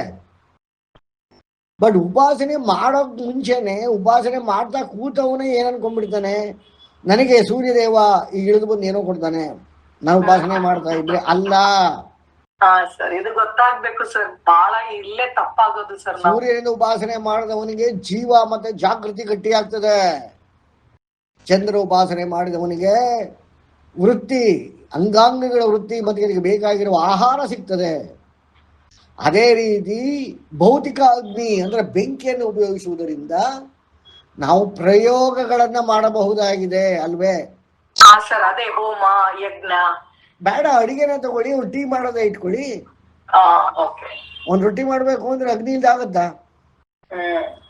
ಆ ಥರ ಜ್ಞಾನಕ್ಕಾಗಿ ಅಗ್ನಿ, ಆ ಒಂದು ಆವೇಗಕ್ಕಾಗಿ ಅಗ್ನಿ, ನಮ್ಮ ಇಚ್ಛೆಯ ಪೂರೈಕೆಗಾಗಿ ಅಗ್ನಿ, ಅದರ ಉಪಯೋಗಿಸಿಕೊಳ್ಳುವಿಕೆಗಾಗಿ ಉಪಾಸನೆ. ಅದೇ ಮುಖ್ಯವಾದ ಒಂದು ವೇದ, ಸಾಮವೇದ. 3 ರೀತಿಯಾದ ಅಗ್ನಿಗಳು, ಸೂರ್ಯ, ಚಂದ್ರ ಮತ್ತೆ ಭೌತಿಕ ಅಗ್ನಿ. ಇಷ್ಟೇ ಇವತ್ತಿನ ಪಾಠ. ಇಲ್ಲಿಗೆ ನನ್ನ ಪ್ರವಚನ ನಿಲ್ಲಿಸ್ತೇನೆ. ಯಾರಿಗಾದ್ರೂ ಪ್ರಶ್ನೆ ಇದ್ರೆ ಕೇಳಿ, ಇದನ್ನು ಮುಗಿಸೋಣ. ಸರ್ ಇವತ್ ಸುಮಾರು ವಿಷಯಗಳು ಅಂದ್ರೆ ತಲೆಗೆ ಹೋಗ್ತಾ ಇದೆ ಸರ್. ನೀವು ಅವಾಗಿಂದ ಅದೆಲ್ಲ ಹೇಳ್ಕೊಂಡ್ ಬಂದಿರೋದು ಇವಾಗ ಚೂರ್ ಬಾಳ ಏನಲ್ಲ ಸರ್. ಹಿಂಗಾಗಿ ಪುಸ್ತಕ ಓದೋ ಅಷ್ಟು ಇನ್ನೂ ಜ್ಞಾನ ಬಂದಿಲ್ಲ ಸರ್. ಅದನ್ನ ನೀವೇ ನಮಗ್ ತಂದ್ಕೊಡ್ಬೇಕು. ಅಲ್ಲ, ನಾನು ಏನಕ್ಕೆ ಇಷ್ಟೆಲ್ಲ ವಿವರಿಸ್ತೀನಿ ಅಂದ್ರೆ, ಆ ಒಂದು ನಮ್ಮಲ್ಲಿ ಕಲ್ಪನೆ ಕೂತ್ಕೊಂಡ್ಬಿಟ್ಟಿದೆ. ಈ ಚಲನಚಿತ್ರ ಅದು ಇದು ಸಾಹಿತ್ಯ ಅವೆಲ್ಲ ನೋಡ್ಬಿಟ್ಟು ಏನಾಗ್ಬಿಟ್ಟಿದೆ ನಮ್ಗೆ, ಮಾಯೆ, ಅಲ್ಲೇನೋ ಮ್ಯಾಜಿಕ್ಕು, ಏನೋ ಪವಾಡ, ಯಾರೋ ಕೊಡುವ ವರ, ಶಾಪ, ಈ ಕಲ್ಪನೆಗಳಲ್ಲೇ ಹೋಗಿ ಹೋಗಿ ನಾವು ಏನೂ ಮಾಡ್ತಾ ಇಲ್ಲ. ಹೌದು ಸರ್. ಇದನ್ನೆಲ್ಲ ಆಚೆ ಬಿಟ್ಟು ಬಂದು ಆ ಭಯ, ಅದ್ರ ಬಗ್ಗೆ ಇರುವ ಭಯವಾಗಲಿ ಅಥವಾ ಭರವಸೆ ಆಗಲಿ, ಎರಡನ್ನೂ ತೊರೆದು ಆಚೆ ಬಂದು ನಮ್ಮ ಸ್ವಂತ ಪ್ರಯತ್ನವನ್ನು ಮಾಡಬೇಕು, ನಮ್ಮ ಸ್ವಂತ ಬುದ್ಧಿಯನ್ನು ಉಪಯೋಗಿಸಬೇಕು. ಅದಕ್ಕೆಲ್ಲ ಏನು ಅನುಕೂಲಗಳಿದೆ ಅಷ್ಟೇ ಇರೋದು, ಎಲ್ಲರಿಗೂ ಇರೋದು. ಜ್ಞಾನಕ್ಕಾಗಿ ಇರೋದೇ 3: ಸೂರ್ಯ, ಚಂದ್ರ, ಅಗ್ನಿ. ಅದು ನನಗಾದರೂ ಅಷ್ಟೇ, ನಿಮಗಾದರೂ ಅಷ್ಟೇ, ಅಮೆರಿಕಾದಲ್ಲಿರೋರಿಗಾದರೂ ಅಷ್ಟೇ, ಯಾರಿಗಾದರೂ ಅಷ್ಟೇ. ಇಷ್ಟನ್ನ ನಾವು ಅರ್ಥ ಮಾಡಿಕೊಂಡು ಈ ರಿಯಾಲಿಟಿ ಹೆಂಗಿದೆ ಅಂತ ನಾವು ಅರ್ಥ ಮಾಡ್ಕೋಬೇಕು. ವಾಸ್ತವ ಅರ್ಥ ಮಾಡ್ಕೋಬೇಕು. ವಾಸ್ತವ ಅಂದ್ರೆ ಏನು? ರಿಯಾಲಿಟಿ ಇಂಗ್ಲಿಷ್ ಹೇಳ್ಬಿಡ್ತೀವಿ, ಬಟ್ ವಾಸ್ತವ ಅಂದ್ರೆ ಏನು? ವಾ ಪ್ಲಸ್ ಸ್ತವ. ವಾಸುದೇವನ ಅಂತರಂಗ. ವಾ ಪ್ಲಸ್ ಸ್ತವ, ಸ್ತವ ಅಂದ್ರೆ ಅಂತರಂಗ. ವಾಸ್ತವ ಅಂದ್ರೆ ರಿಯಾಲಿಟಿ ಅಲ್ಲ, ಇಂಗ್ಲಿಷಲ್ಲಿ ಹೇಳೋ ರಿಯಾಲಿಟಿ ಅಲ್ಲ, ಕನ್ನಡದಲ್ಲಿ ಹೇಳುವ ನೈಜತೆಯೂ ಅಲ್ಲ. ವೇದ ಹೇಳುವ ವಾಸ್ತವಿಕತೆ ಅಂತಂದ್ರೆ ವಸುಂಧರೆಯ ಅಂತರಂಗ, ವಾಸುದೇವನ ಅಂತರಂಗ, ವಷಟ್ಕಾರದ ಅಂತರಂಗ. ನಮ್ಮಲ್ಲೇ ಇರುವ ಡೀಪ್ ಸ್ಲೀಪ್ ಸ್ಟೇಟ್ ಅಲ್ಲಿ ನಮ್ಮ ಸ್ವಧರ್ಮ ಏನಿದೆ ಅದರ ಇಂಟರ್ನಲ್ಸ್ ಪ್ರಕಾರ ಏನಿದೆಯೋ ಅದು. ಅಥವಾ ವಾಸುದೇವ ಅಷ್ಟವಸುಗಳ ಪ್ರಕಾರ ಇರುವ ಅಂತರಂಗ, ಅಥವಾ ಈ ಭೂಮಿಯು ಕೊಡುವ ಅಂತರಂಗ, ಅದು ವಾಸ್ತವ.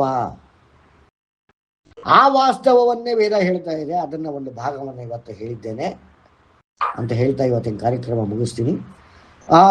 ಗಣನಾನ್ವಾ ಗಣಪತಿ ಕುಂಭವಾಮಹೇ ಕವಿಂ ಕವೀನಾಮುಪಮಶ್ರವಸ್ತಮಂ ಜ್ಯೇಷ್ಠರಾಜಂ ಬ್ರಹ್ಮಣಾಂ ಬ್ರಹ್ಮಣಸ್ಪದ ಆನುಶೃಣ್ವನ್ನೋತಿಭಿಸ್ಸೀದಸಾದನಂ. ಓಂ ಮಹಾಗಣಪತಯೇ ನಮಃ. ಓಂ ಪ್ರಣಾದೇವಿ ಸರಸ್ವತಿ ವಾಜೇಭಿರ್ವಾಜಿನೀವತಿ ಧೀನಾಪವಿತ್ರವತು ಆನೋ ದಿವೋ ಬೃಹತ ಪರ್ವತಾದ ಸರಸ್ವತಿ ಯಜತಾಗಂತು ಯಜ್ಞಂ.